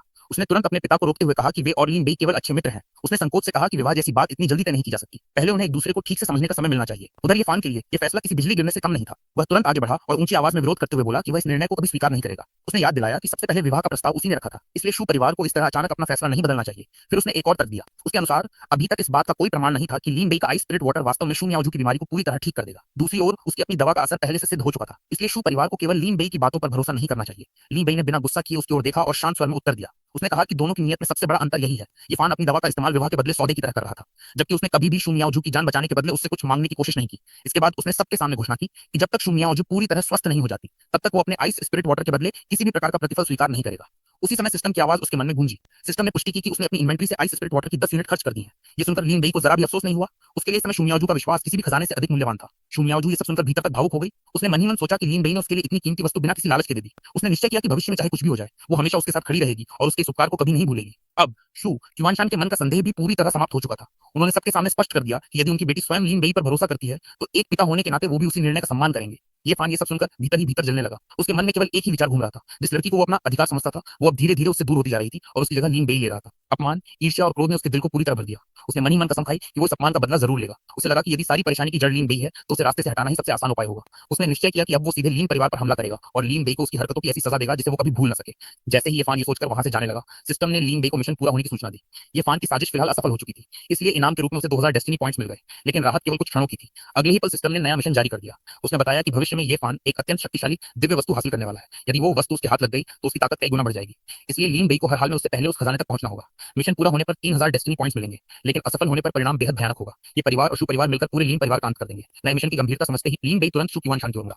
उसने विनम्रता से कहा कि उसे उनसे एक बेहद महत्वपूर्ण विषय पर अकेले में बात करनी है। शू मियाओजू ने दोनों की गंभीरता देखकर स्वयं ही बाहर जाने का निर्णय लिया ताकि वे आराम से बातचीत कर सकें। अंदर पहुंचते ही शू क्यूआनशान मुस्कुराते हुए फिर विवाह की बात छेड़ बैठे। उन्होंने मजाक में कहा कि अब तो उनकी बेटी और लीन बेई का रिश्ता लगभग तय हो चुका है, इसलिए भविष्य में उसे पूरे शू परिवार का ध्यान रखना होगा। ये सुनकर लीन बेई हल्का सा असहज हो गया। उसने मुस्कुराकर कहा कि शायद कोई गलतफहमी हो गई है। वह विवाह की बात करने नहीं, बल्कि शू परिवार और लीन परिवार के बीच औपचारिक गठबंधन का प्रस्ताव लेकर आया है। इसके बाद उसने गंभीर स्वर में याद दिलाया कि शू मियाओजू के सम्मान को ठेस पहुंचाने के पीछे असली साजिश परिवार की थी। ऐसी घटना को अनदेखा करना भविष्य के लिए खतरनाक होगा। इसलिए उसके अनुसार अब समय आ गया है कि दोनों परिवार मिलकर पहले ही कदम उठाएं और दुश्मन को संभलने का मौका न दें। शू क्यूआनशान ये प्रस्ताव सुनकर गहरी सोच में डूब गए। शू क्यूआनशान ने कुछ देर तक चुपचाप लीन बेई की बातों पर विचार किया। उन्होंने माना कि ये परिवार ने जो किया उसे भुलाना आसान नहीं था। फिर भी उन्होंने अपनी चिंता व्यक्त करते हुए कहा कि ये परिवार शहर के 3 सबसे शक्तिशाली परिवारों में से एक है। यदि शू परिवार और लीन परिवार मिलकर भी सीधी लड़ाई छेड़ दें तो जीत की कोई गारंटी नहीं होगी। इतना ही नहीं, यदि दोनों परिवार इस युद्ध में कमजोर पड़ गए तो दूसरे बड़े परिवार इस मौके का फायदा उठाकर उन पर हमला कर सकते हैं। लीन बेई हल्का सा मुस्कुराया। उसने आत्मविश्वास से कहा कि उसने कभी भी आमने सामने युद्ध करने की बात नहीं कही। उसके पास इतना धन है कि वो केवल अपनी संपत्ति के बल पर ही ये परिवार की नींव हिला सकता है। उसके अनुसार इस लड़ाई में तलवारों से ज्यादा असर रणनीति और धन का होगा। शू क्यूआनशान ने उसकी योजना को ध्यान से सुना। उन्हें महसूस हुआ कि कम उम्र होने के बावजूद लीन बेई दूर की सोच रखता है। उन्होंने कहा कि शू परिवार इस प्रस्ताव पर गंभीरता से विचार करेगा और उसके निर्णय का सम्मान करेगा। मन ही मन उन्होंने स्वीकार किया कि ये युवक भविष्य में निश्चित ही बहुत बड़ी ऊंचाइयों तक पहुंचेगा। दूसरी ओर अपमानित होकर लौट रहा है फान अब भी बेचैन था। वह समझ नहीं पा रहा था कि कुछ ही दिनों में लीन बेई का स्वभाव और ताकत इतनी तेजी से कैसे बदल गई। उसने अपने गुरु से इस बारे में सलाह मांगी। गुरु ने कुछ देर सोचने के बाद कहा कि उन्हें कोई स्पष्ट असामान्यता दिखाई नहीं दे रही, लेकिन एक संभावना यह भी हो सकती है कि किसी महान साधक की आत्मा ने लीन बेई के शरीर पर अधिकार कर लिया हो। यही कारण हो सकता है कि उसका व्यवहार और क्षमता अचानक पूरी तरह बदल गई हो। ये फान ने अपने मन की सारी नाराजगी गुरु के सामने रख दी। उसने कहा कि लीन बेई ने न केवल शू मियाओजू को उससे दूर कर दिया, बल्कि उसके सारी योजनाओं पर भी पानी फेर दिया। ऊपर से उसके पास बेहिसाब स्पिरिट स्टोन्स भी हैं। उसे डर था कि यदि ऐसा ही चलता रहा तो भविष्य में लीन बेई उसके लिए सबसे बड़ा खतरा बन जाएगा। गुरु ने उसे शांत रहने की सलाह दी। उन्होंने कहा कि किसी भी व्यक्ति की असली ताकत उसकी अपनी शक्ति होती है, न कि धन या चालाकी। फिर उन्होंने उसे याद दिलाया कि अगले दिन विंड सिटी में होने वाली नीलामी में एक अत्यंत दुर्लभ वस्तु आने वाली है। गुरु के अनुसार वही वस्तु भविष्य में उसकी सबसे बड़ी ताकत बनने वाली थी। यदि वो उसे हासिल कर ले तो बाकी सारी परेशानियां अपने आप खत्म हो जाएंगी। गुरु की बात सुनकर ये फान का आत्मविश्वास लौट आया। उसने दृढ़ निश्चय किया कि चाहे लीन बेई के पास कितने भी स्पिरिट स्टोन्स क्यों न हो, वो अपनी ताकत के दम पर उस दुर्लभ खजाने को हासिल करेगा और एक दिन लीन बेई को अपने सामने झुकने पर मजबूर कर देगा। उधर लीन बेई भी अपने मन में गुरु का जिक्र सोच रहा था। उसे एहसास हो गया कि ये फान की सफलता के पीछे उसका गुरु ही सबसे बड़ी वजह है। उसने तुरंत सिस्टम से पूछा कि मिशन में जिस रहस्यमयी दिव्य वस्तु का जिक्र किया गया है वो आखिर क्या है।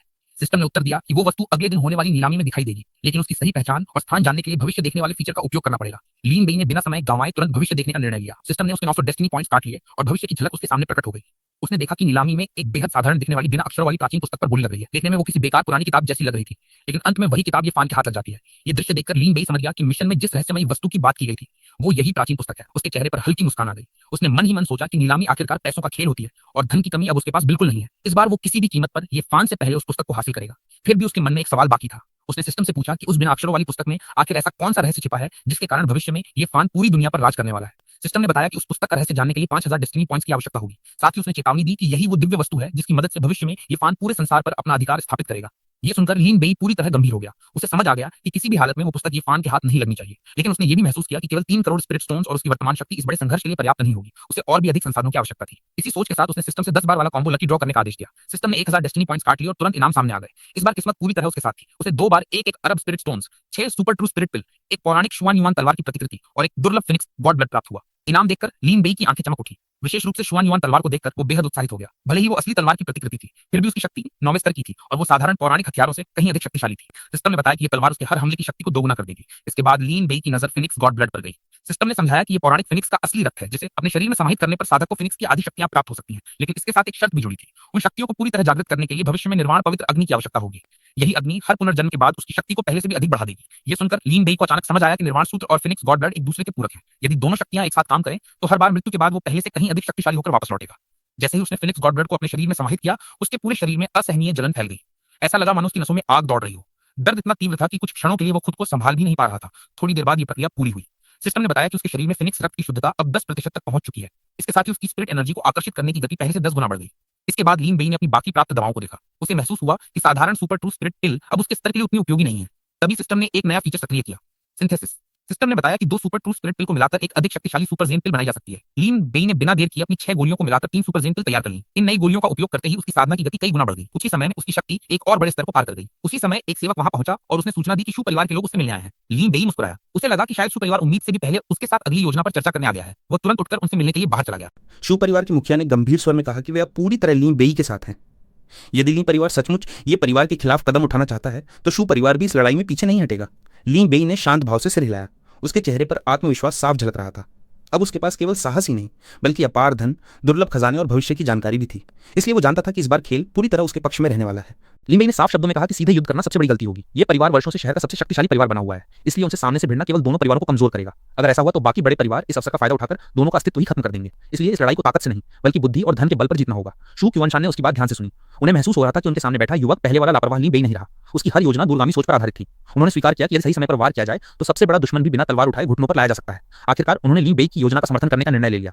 दूसरी ओर ये फान अपने गुरु के साथ आगे की रणनीति बना रहा था। उसके मन में केवल एक ही लक्ष्य था, विंड सिटी की नीलामी में आने वाली वो रहस्यमयी बिना अक्षरों वाली प्राचीन पुस्तक। गुरु ने उसे समझाया कि वही पुस्तक भविष्य में उसकी सबसे बड़ी शक्ति बनेगी।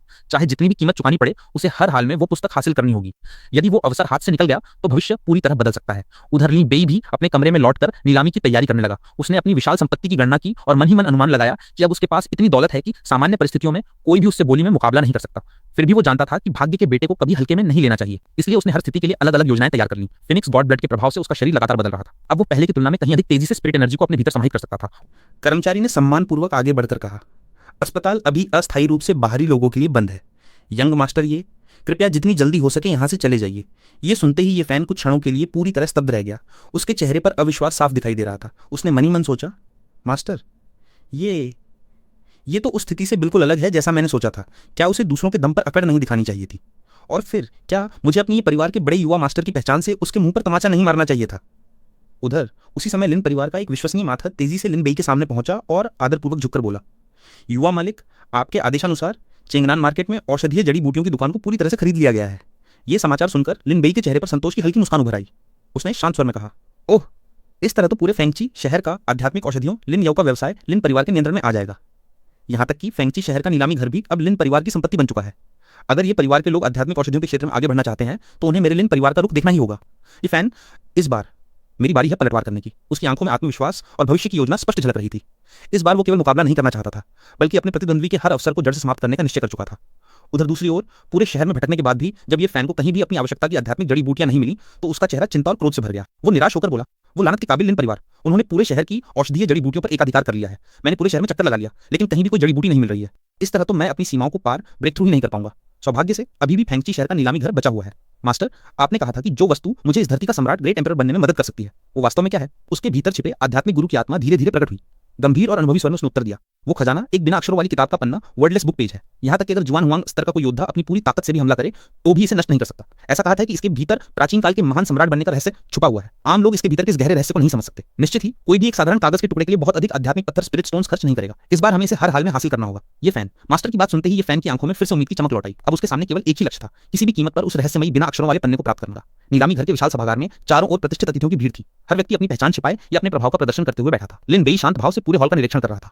तभी उसकी नजर एक परिचित आकृति पर जाकर ठहर गई। उसने मन ही मन सोचा, ये फैन, और उसके साथ वो जुआन मियाओ जी भी है। वो नंबर 27 का ग्राहक भी काले रंग का चोगा पहने हुए है। ये तो बहुत ही अजीब है। ऐसा लगता है कि वो 80% ये फैन ही है। मुझे देखना होगा कि वो यहाँ क्या खरीदने आया है। अपने विचारों को छिपाते हुए वो मुस्कुराकर जुआन मियाओ जी के पास पहुंचा और सहज स्वर में बोला, पिछली बार मैंने तुम्हारी तलवार को नुकसान पहुंचाया था। मुझे उम्मीद है कि आज इस नीलामी घर में तुम्हारे लिए एक अच्छी तलवार खरीदकर मैं तुम्हें उपहार में दे सकूंगा। उसकी बात सुनकर जुआन मियाओ जी का चेहरा हल्का लाल पड़ गया। उसने जल्दी से सिर हिलाया और बोली, अरे नहीं नहीं, उसकी कोई जरूरत नहीं है। वह तलवार तो ये फैन ने तोड़ी थी, इसमें तुम्हारी कोई गलती नहीं थी। बात खत्म होते ही उसके मन में अनगिनत विचार उमड़ने लगे। उसने मन ही मन सोचा, उसने मुझे विशेष रूप से इस नीलामी घर में क्यों आमंत्रित किया?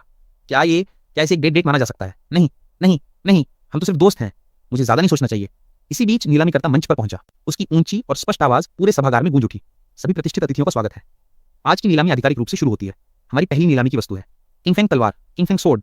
भीड़ में से तुरंत एक आवाज आई, 1000 आध्यात्मिक पत्थर। लिनबेई ने पूरे हॉल पर एक बार फिर नजर दौड़ाई। उसकी निगाह फिर उसी काले चोगे वाले व्यक्ति पर जाकर रुकी। उसने मन ही मन सोचा, कोई इस तरह के कपड़े पहनकर आया है? क्या वो कोई भगोड़ा अपराधी है? हो सकता है कि वो कोई दुष्ट सन्यासी हो।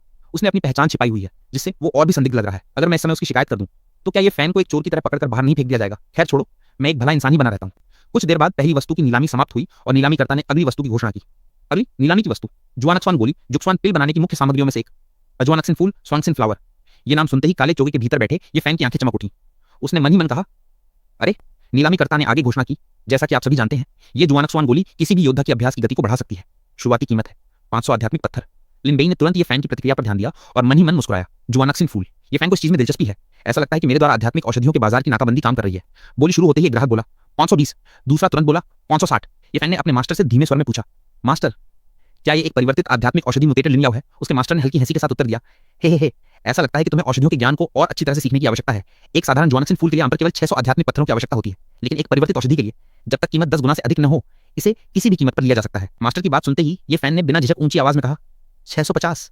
ये औषधि मुझे हर हाल में चाहिए। सभागार में बैठे अन्य ग्राहक ने सिर हिलाते हुए कहा, 650 एक साधारण औषधि के लिए ये कीमत बहुत ज्यादा नहीं है, छोड़ो, रहने दो। उधर लिनबेई की आंखों में हल्की चमक उभरी। उसने मन ही मन सोचा, एक साधारण सी आध्यात्मिक औषधि के लिए फैन इतनी ऊंची बोली लगा रहा है। कहीं ऐसा तो नहीं कि ये कोई ऐसी मूल्यवान परिवर्तित औषधि है जिसे पहचाना नहीं जा सका। नीलामीकर्ता ने घोषणा की, नंबर 27 के ग्राहक ने 650 की बोली लगाई है। क्या कोई और ग्राहक इससे ऊंची बोली लगाना चाहता है? तभी लिनबेई ने शांत स्वर में कहा, मैं 660 देता हूं। ये सुनते ही ये फैन का चेहरा गुस्से से भर गया। उसने मन ही मन कहा, क्या? लिनबेई? ये लानत के काबिल लिनबेई फिर आ गया। उसने तुरंत आवाज लगाई, 700। लिनबेई बिना किसी हिचकिचाहट के बोला, 710। ये फैन ने दांत भींच लिए। वह अभी भी कीमत बढ़ा रहा है। वो निश्चित रूप से ये जानबूझकर कर रहा है। उसके मास्टर ने तुरंत समझाया, जल्दबाजी मत करो, ये सिर्फ एक इत्तेफाक हो सकता है। अपनी बोली जारी रखो और इस औषधि को हासिल करो। ये फैन ने गहरी सांस लेकर फिर कहा, 800। ये जुआनक्सिन फूल तो मेरा ही होगा, लेकिन अगला ही क्षण पूरे नीलामी घर को स्तब्ध कर देने वाला था। लिनबेई ने पूरी शांति से कहा, मैं इसे 10 गुना बढ़ाता हूं, 8000 आध्यात्मिक पत्थर। पूरे सभागार में सन्नाटा छा गया। नीलामीकर्ता तक हक्का बक्का रह गया। क्या 8000? लिनबेई मन ही मन मुस्कुराया, क्योंकि कीमत बढ़ रही है और वैसे भी मेरे पास आध्यात्मिक पत्थरों की कोई कमी नहीं है। उधर ये फैन के चेहरे का रंग उड़ चुका था। उसने मन ही मन चीखते हुए कहा, क्या 8000 आध्यात्मिक पत्थर? एक जुआनक्सिन फूल इतना महंगा बिक रहा है? ये अमीर आदमी आखिर कहां से आ गया? नीलामीकर्ता ने दोबारा पुष्टि की, प्रतिष्ठित अतिथि, क्या आपने वास्तव में 8000 आध्यात्मिक पत्थरों की बोली लगाई है? लिनबेई ने बिना भाव बदले उत्तर दिया, बिल्कुल सही। अब ये फैन अपना धैर्य पूरी तरह खो चुका था। वह गुस्से में अपनी सीट से उठकर लिनबेई की ओर बढ़ा और चिल्लाया, लिनबेई, तुम जानबूझकर मेरे साथ खेल खेल रहे हो ना? लिनबेई ने अनजान बनने का अभिनय करते हुए कहा, अरे मिस्टर चोगे वाले भाई, क्या हम एक दूसरे को जानते हैं? अगर आपको ये औषधि चाहिए तो आप कीमत बढ़ा सकते हैं। हम यहाँ निष्पक्ष प्रतियोगिता, फेयर कंपटीशन कर रहे हैं, है ना? नीलामीकर्ता ने हथौड़ा उठाते हुए घोषणा की, 8000 आध्यात्मिक पत्थर। अगर कोई और बोली नहीं बढ़ाना चाहता तो ये जुआनक्सिन फूल नंबर 88 के वीआईपी अतिथि का हुआ। अब हमारी अगली नीलामी की वस्तु है। जुआनक्सिन फूल की नीलामी समाप्त होते ही सभागार का वातावरण धीरे धीरे शांत हो गया। अधिकांश लोगों का ध्यान अगली वस्तु की ओर चला गया, लेकिन काले चोगे में बैठा ये फैन अभी भी भीतर ही भीतर खौल रहा था। फिर भी जब उसने अगली वस्तु को मंच पर लाते देखा तो उसकी आंखों में फिर से उम्मीद की चमक लौट आई। उसने मन ही मन राहत की सांस लेते हुए कहा, चलो अच्छा हुआ, औषधियों को छोड़ो, वह पन्ना आखिरकार आ ही गया। मंच पर खड़े नीलामीकर्ता ने सावधानी से एक पुराना, साधारण दिखने वाला पन्ना सबके सामने उठाया और ऊंची आवाज में घोषणा की, यह एक ऐसा पन्ना है जिसका उपयोग अभी तक अज्ञात है। यद्यपि इसके साथ कोई विशेष तकनीक या कौशल नहीं जुड़ा है, लेकिन यह तलवार और हथियारों के वार से पूरी तरह सुरक्षित है। शुरुआती कीमत है 100 आध्यात्मिक पत्थर। ये सुनते ही ये फैन के होठों पर हल्की मुस्कान आ गई। उसने मन ही मन विश्वास के साथ सोचा, मुझे विश्वास नहीं होता कि इस चीज के लिए भी कोई मुझसे मुकाबला करेगा। लेकिन अगले ही पल उसकी मुस्कान पूरी तरह गायब हो गई। लिनबेई ने बिना किसी झिझक के ऊंची आवाज में कहा, मैं 10,000 देता हूं। पूरे नीलामी घर में एक बार फिर सन्नाटा छा गया। ये फैन का दिल जैसे एक पल के लिए रुक गया। उसने अविश्वास से लिनबेई की ओर देखा और मन ही मन बोला, क्या? लिनबेई का ध्यान इस पन्ने पर कैसे गया? सीधे 10,000। लिन परिवार की एक साल की कमाई लगभग 1 लाख आध्यात्मिक पत्थर है। इस लिनबेई के पास इतने सारे आध्यात्मिक पत्थर कहां से आ रहे हैं? रुको, क्या पहले मिस्टर जू के यहाँ उसने बहुत सारे पत्थर नहीं कमाए थे? क्या वे सारे पत्थर उसके परिवार के नहीं है, बल्कि लिनबेई के खुद के हैं? चाहे कुछ भी हो, इस बिना अक्षरों वाले पन्ने को मैं किसी भी कीमत पर हासिल करके रहूंगा। मैं इसे किसी और के हाथ में नहीं जाने दे सकता। अपने संकल्प को मजबूत करते हुए उसने तुरंत आवाज लगाई, 11,000 आध्यात्मिक पत्थर। नीलामीकर्ता उत्साहित होकर बोला, एक ग्राहक ने 11,000 की बोली लगाई है। ऐसा लगता है कि किसी ने इस पन्ने के असली मूल्य को पहचान लिया है। क्या कोई और बोली बढ़ाना चाहता है? जुआन मियाओ जी ने आश्चर्य से उस साधारण से कागज के टुकड़े को देखा। उसके मन में जिज्ञासा जाग उठी। उसने सोचा, उस कागज के टुकड़े में ऐसी क्या खास बात है? तभी लिनबेई अपनी सीट से थोड़ा आगे झुका और ऊंची आवाज में बोला, नीलामीकर्ता ने कहा है कि ये पन्ना हथियारों से नहीं कटता, मैं इसे अपने पास रखने के लिए खरीदना चाहता हूँ ताकि इसे एक सुरक्षा कवच बॉडी आर्मर की तरह इस्तेमाल कर सकूं। मैं 1 लाख देता हूँ। ये सुनते ही ये फैन का संयम पूरी तरह टूट गया। उसने क्रोध में मेज पर इतनी जोर से मुक्का मारा कि वो टूट गई। वो दांत पीसते हुए मन ही मन चिल्लाया, लानत है लिन बेई, तुम निश्चित रूप से मुझे पहचान चुके हो। तुम ये सब जानबूझकर सिर्फ मेरे खिलाफ कर रहे हो। लिन बेई ने हंसते उत्तर दिया, हा, जानबूझकर तुम्हारे खिलाफ करने से तुम्हारा क्या मतलब है? नीलामी में तो नियम यही है ना कि जो सबसे ऊंची बोली लगाएगा वस्तु उसी की होगी। नीलामीकर्ता घबराकर तुरंत बोला, प्रिय ग्राहक, नीलामी घर के भीतर किसी भी प्रकार की हिंसा या संपत्ति को नुकसान पहुंचाना प्रतिबंधित है। आपको इस तोड़ी गई मेज की पूरी कीमत चुकानी होगी। ये फैन का चेहरा गुस्से से कांप रहा था। उसने भीतर ही भीतर दांत भींचते हुए सोचा, ये नीलामी घर वाले भी कैसे काम करते हैं? किसी को भी अंदर आने देते हैं, खुद बोली में जीत नहीं पा रहे, तो आप तोड़ फोड़ पर उतर आए हैं। सचमुच कितने असभ्य लोग हैं। अपना सारा धैर्य छोड़कर उसने पूरी ताकत से आवाज लगाई, मैं 5,60,000 आध्यात्मिक पत्थर देता हूँ। ये मेरी अब तक की सबसे बड़ी पूंजी है। अपने सारे संचित धन को मिलाकर भी मैं इस पन्ने को हासिल करूंगा और इस दुनिया का महान सम्राट बनूंगा। सभागार में बैठे सभी लोग उसकी बोली सुनकर स्तब्ध रह गए। किसी ने भी इतनी बड़ी रकम की कल्पना नहीं की थी, लेकिन इससे पहले कि कोई कुछ समझ पाता, लिन बेई ने पूरी शांति और आत्मविश्वास कहा, 10 लाख, 10 लाख। उसके चेहरे पर हल्की मुस्कान फैल गई। उसने मन ही मन कहा, सम्राट बनने का यह रहस्य अब मेरे हाथों में होगा। नीलामीकर्ता का चेहरा आश्चर्य से भर गया। उसने कांपती आवाज में घोषणा की, इस वीआईपी अतिथि ने 10 लाख की बोली लगाई है। क्या कोई और बोली बढ़ाना चाहता है? ये फैंची शहर के नीलामी घर के इतिहास की सबसे ऊंची बोली है। मैं घोषणा करती हूँ, ये बिना अक्षरों वाला पन्ना नंबर 88 के वीआईपी अतिथि का हुआ। पूरा सभागार कुछ शांत रहा। किसी के लिए भी इतनी बड़ी बोली की बराबरी करना संभव नहीं था। उधर ये फैन का चेहरा निराशा, क्रोध और बेबसी से भर गया। उसके भीतर का गुरु भी इस पूरे घटनाक्रम को गंभीरता से देख रहा था। उसने मन ही मन विचार किया, ये स्थिति कुछ अजीब है। ये लिन बेई शायद इस पन्ने के असली रहस्य को नहीं जानता। वो निश्चित रूप से केवल तुम्हें निशाना बनाने के लिए ऐसा कर रहा था। मास्टर के शब्द सुनकर भी ये फैन के मन का क्रोध शांत नहीं हुआ। उसके लिए ये केवल एक नीलामी में हार नहीं थी, बल्कि उसके भविष्य, उसके अवसर और महान सम्राट बनने के सपने पर सीधे किया गया प्रहार था। तभी नीलामी घर का एक कर्मचारी उसके सामने आकर खड़ा हो गया। उसने विनम्र लेकिन दृढ़ स्वर में कहा, श्रीमान, आप अभी नहीं जा सकते। ये फैन ने भौहें सिकोड़ते हुए पूछा, क्यों? क्या आपका नीलामी घर अब ग्राहकों की व्यक्तिगत स्वतंत्रता को भी बाधित करने लगा है? उसी समय लिन बेई भी वहां पहुंच गया। उसने मुस्कुराते हुए कहा, अरे भाई, तुम यहाँ संपत्ति का नुकसान करके भागने की कोशिश कर रहे हो क्या? ये फैन ने तुरंत उसकी ओर घूरते हुए कहा, लिन बेई, मुझे पहले से ही पता था कि पर्दे के पीछे से ये सब तुम्हारी ही चालें हैं। लिन बेई ने कंधे उचकाते हुए शांत स्वर में उत्तर दिया, अरे तुम मुझ पर झूठा आरोप मत लगाओ। मैं तुम्हें जानता तक नहीं हूं। तुमने उस मूल्यवान लकड़ी से बनी मेज को तोड़ दिया और अब बिना पैसे दिए भागना चाहते हो। मैं तो बस यहाँ एक न्यायप्रिय नागरिक की तरह बात कर रहा हूँ। ये फैन कुछ बोल पाता, उससे पहले उसके मास्टर की गंभीर आवाज उसके मन में गूंज उठी। वो झूठ नहीं कह रहा है। वो मेज वास्तव में 1000 साल पुरानी मूल्यवान लकड़ी से बनी थी। मैं तुमसे कहने ही वाला था कि तुम्हारे पास शायद पर्याप्त पत्थर नहीं होंगे। ये सुनकर ये फैन का चेहरा और भी बदसूरत हो गया। उसने अनिच्छा से अपने आध्यात्मिक पत्थर निकालते हुए कहा, क्या लानत है? ये लो, क्या ये काफी है? अगर यहाँ कोई बड़ा तमाशा हुआ और मेरी पहचान उजागर हो गई तो मेरे परिवार के काम पर असर पड़ेगा। उस लानत के काबिल लिन बेई को तो मैं देख लूंगा। मैं इस अपमान को याद रखूंगा। उसने मेरे सारे अवसरों को छीन लिया है। वो बार बार मुझे उकसा रहा है। लिन बेई, तुमने मुझे ऐसा करने पर मजबूर किया है। उसकी आंखों में अब केवल बदले की आग थी। वो जान चुका था कि अब लिन बेई के साथ उसका संघर्ष केवल प्रतिस्पर्धा तक सीमित नहीं रहेगा। उधर दूसरी ओर, जैसे ही ये फैन वहां से गया, लिन बेई के मन में अचानक परिचित यांत्रिक आवाज गूंज उठी। सिस्टम की आवाज, बधाई हो, आपने भाग्य के पुत्र चोजन वन के शक्तिशाली बनने के अवसर को सफलतापूर्वक रोक दिया है। मिशन पूरा हुआ। 3000 भाग्य डेस्टिनी पॉइंट्स आपके खाते में जोड़ दिए गए हैं। ये सुनते ही लिन बेई के चेहरे पर प्रसन्नता फैली। उसने मन ही मन कहा, हे, पिछले 100 अंकों को मिलाकर अब मेरे पास कुल 3100 भाग्य अंक हो गए हैं। इस बार तो लॉटरी लग गई। भले ही भविष्य की भविष्यवाणियों के लिए कुछ अंक खर्च करने पड़े, फिर भी मेरे पास बहुत सारे अंक बचेंगे। लेकिन उसकी खुशी अभी पूरी भी नहीं हुई थी कि सिस्टम की आवाज फिर से सुनाई दी। नया मिशन जारी किया गया है। मिशन का उद्देश्य, आपको भाग्य के पुत्र पर एक और बड़ा प्रहार करना है। जुआन मियाओजी को ये फैन का असली चेहरा दिखाने के लिए मजबूर करें और उनके बीच के रिश्ते को पूरी तरह से खत्म कर दें। मिशन पूरा होने पर पुरस्कार 4000 भाग्य अंक। मिशन विफल होने पर सजा, भाग्य का पुत्र 30 वर्ष पूर्व में 30 वर्ष पूर्व पश्चिम में वाले अत्यंत शक्तिशाली रूप में प्रवेश कर जाएगा और 3 साल बाद आपकी मृत्यु निश्चित है। मिशन सुनते ही लिन बेई का चेहरा गंभीर हो गया। उसने मन ही मन सोचा, रिश्ते को पूरी तरह से खत्म करना। ये फैन निश्चित रूप से अब हिंसक कदम उठाएगा। ऐसा लगता है कि मुझे जल्द से जल्द अपनी ताकत बढ़ानी होगी। उसकी आंखों में अब पहले से भी अधिक दृढ़ता आ चुकी थी। वो जानता था कि अब हर कदम सोच समझकर उठाना होगा। लेकिन जुआन मियाओजी के मन में अभी भी इस बात का अफसोस था कि उसे अपनी पसंद की कोई तलवार नहीं मिल सकी। वो धीरे धीरे लिन बेई के साथ चलती हुई बोली, पूरी नीलामी में मेरे अनुकूल कोई भी हथियार नहीं मिला। लिन बेई, तुम इसके लिए परेशान मत हो। वैसे भी मेरी पुरानी तलवार काफी अच्छी थी। लिन बेई ने उसकी ओर देखकर हल्की मुस्कान के साथ उत्तर दिया, तुम्हें एक अच्छी तलवार उपहार में देना मेरा कर्तव्य था, लेकिन मैं उस तलवार के बारे में नहीं सोच रहा था। जुआन मियाओजी ने आश्चर्य से उसकी ओर देखा और पूछा, तो तुम किस बारे में सोच रहे थे? क्या उस काले चोगे वाले रहस्यमय आदमी के बारे में? लिन बेई का चेहरा गंभीर हो गया। उसने चारों ओर नजर दौड़ाते हुए कहा, वो चोगे वाला आदमी बहुत ही संदिग्ध था। मैंने न केवल उसकी पसंदीदा चीज को छीन लिया, बल्कि उसे भागने से भी रोका। मुझे डर है कि वो मन में दुर्भावना पाले हुए और अंधेरे में हमारे खिलाफ कोई चाल चल सकता है। मैं किसी से उसके ठिकाने का पता लगाने के लिए कहता हूँ। मियाओजी, तुम तब तक यहीं रुको। ये कहकर वो अपने माथातों की ओर बढ़ गया। उसके चेहरे पर वही सतर्कता थी जो किसी ऐसे व्यक्ति में होती है जिसे आने वाले खतरे का पहले से आभास हो। कुछ ही देर बाद उसने अपने विश्वसनीय माथत से पूछा, वह काले चोगे वाला नंबर 27 का ग्राहक कहाँ गया है? माथत ने बिना देर के उत्तर दिया, युवा मालिक, वह नंबर 27 का ग्राहक नीलामी घर के बाहर एक छोटी सी गली में छिपा हुआ है। वह गली लिन परिवार की ओर जाने का एकमात्र रास्ता है। यह सुनते ही लिन बेई की आंखों में समझ की चमक आ गई। उसने शांत स्वर में कहा, मुझे पहले से ही यह अंदेशा था। अपने लोगों को उस पर नजर रखने के लिए कहो और जो वस्तुएं मैंने जीती हैं उन्हें तुरंत यहाँ ले आओ। माथत ने सिर झुकाकर उत्तर दिया, जी मालिक। माथत के जाते ही लिन बेई ने मन ही मन सिस्टम को पुकारा, सिस्टम, ये फैन की अगली स्थिति के बारे में भविष्यवाणी करो। सिस्टम की यांत्रिक आवाज तुरंत सुनाई दी। भविष्यवाणी के लिए 1100 भाग्य अंकों की आवश्यकता है। अगले ही क्षण उसके सामने भविष्य की धुंधली झलक उभर आई। उसने देखा कि एक अत्यंत शक्तिशाली आत्मा ये फैन के शरीर में प्रवेश कर रही थी। यह दृश्य देखकर लिन बेई के चेहरे का रंग बदल गया। उसने मन ही मन कहा, एक शक्तिशाली आत्मा का शरीर में प्रवेश। ये फैन के पास अभी भी ऐसा कोई गुप्त पत्ता ट्रम्प कार्ड बचा हुआ है। ऐसा लगता है कि केवल वो खुद ही उस आत्मा को देख सकता है। अगर मुझे ये फैन को हराना है तो मेरी वर्तमान ताकत काफी नहीं है। सिस्टम, 10 बार लगातार लॉटरी ड्रॉ 10 बाई ड्रॉ शुरू करो। सिस्टम ने तुरंत उत्तर दिया। 1000 भाग्य अंक खर्च किए गए। बधाई हो, आपने निम्नलिखित वस्तुएं प्राप्त की हैं। जिन्हें आपके इन्वेंट्री में रख दिया गया है। जैसे ही पुरस्कार सामने आए, लिन बेई की आंखें चमक उठी। उसने अत्यंत उत्साह से मन ही मन कहा, ओह, वास्तव में निर्वाण पवित्र अग्नि निर्वाणा होली फायर निकल आई। ये तो फिनिक्स की आधी पवित्र अग्नि है। जिसके पास फिनिक्स का रक्त होगा वो इसे नियंत्रित कर सकता है। ये सब कुछ भस्म कर सकती है और इसके स्वामी को पुनर्जन्म रिबर्थ की शक्ति दे सकती है। तो ये है निर्वाण पवित्र अग्नि। मैं इसका उपयोग कैसे करूं? अरे, ये तो सीधे मेरे भीतर समा गई। ये तो बहुत आसान था। अब मैं श्वानशी स्तर के प्रथम चरण में पहुंच चुका हूं। इस पवित्र अग्नि के साथ मैं कम से कम 7वें चरण के योद्धाओं का मुकाबला कर सकता हूं और मेरी ताकत मेरी हर मृत्यु के साथ और बढ़ती जाएगी। इस बार तो सचमुच बहुत बड़ा फायदा हुआ। कुछ क्षण बाद उसने एक और नई शक्ति पर ध्यान दिया और प्रसन्न होकर बोला, इसके अलावा सिस्टम ने मुझे एक नई तकनीक भी दी है, आत्मा का पीछा करने वाली तकनीक, सोल ट्रैकिंग टेक्निक। मैं इसका उपयोग करके ये फैन पर नजर रख सकता हूं, जिससे उसके बचने का कोई रास्ता नहीं रहेगा। इसका उपयोग करना भी बहुत सरल है। हालांकि इसका नाम किसी खलनायक विलन जैसा लगता है। अभी भी मेरे पास 1000 अंक बचे हैं। क्यों ना एक बार फिर से 10 बाई ड्रॉ किया जाए? सिस्टम ने दूसरी बार उत्तर दिया, भाग्यांक 0 हो गए हैं। बधाई हो, आपने निम्नलिखित वस्तुएं प्राप्त की हैं। इस बार पुरस्कार देखकर लिन बेई और भी अधिक उत्साहित हो गया। उसने मन ही मन कहा, अरे, आज क्या तकनीकों की बौछार हो रही है। एक और सुनहरी तकनीक, क्लोन तकनीक, क्लोन टेक्निक। आखिरकार एक युद्ध के काम आने वाली तकनीक मिल ही गई। सैकड़ों रूपों में विभाजन। अपनी ऊर्जा का उपयोग करके क्लोन बनाए जा सकते हैं और प्रत्येक क्लोन असली शरीर की शक्ति का एक निश्चित प्रतिशत हिस्सा प्राप्त कर सकता है। एक क्लोन अधिकतम 70% शक्ति प्राप्त कर सकता है। जितने अधिक क्लोन होंगे, शक्ति का प्रतिशत उतना ही कम होगा।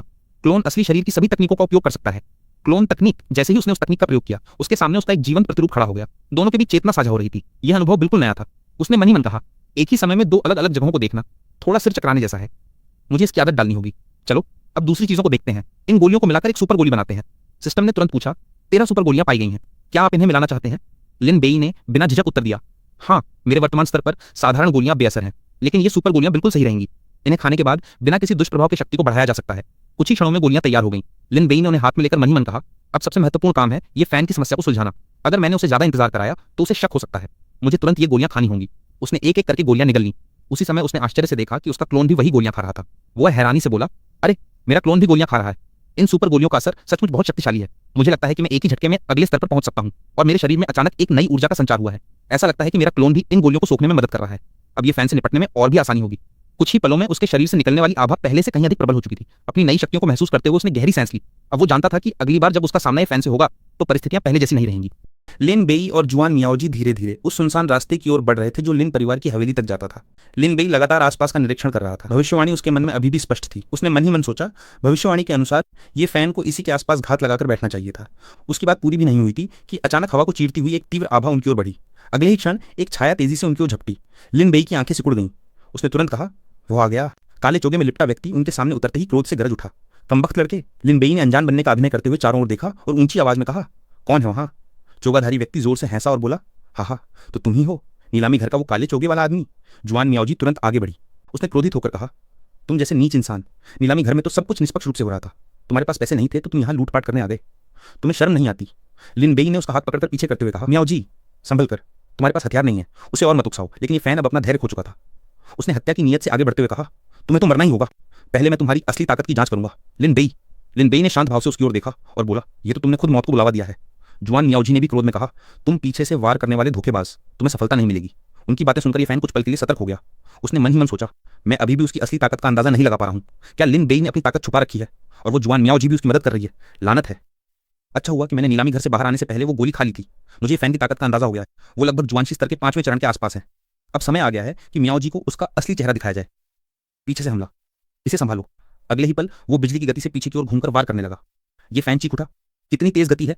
लेकिन इससे पहले कि उसका हमला सफल होता, लिन बेई बिजली की तरह आगे बढ़ा और जुआन मियाओजी के सामने आ गया। दोनों की शक्तियां टकराईं। उसी टक्कर में ये फैन के चेहरे पर पड़ा नकाब हवा में उड़ गया। जुआन मियाओजी की आंखें आश्चर्य से फैल गईं। वो अविश्वास में चिल्लाई, के फैन, ये तुम हो? अपनी पहचान उजागर होते ही ये फैन घबरा गया। उसने तुरंत सिर हिलाते हुए कहा, ये मैं नहीं हूं।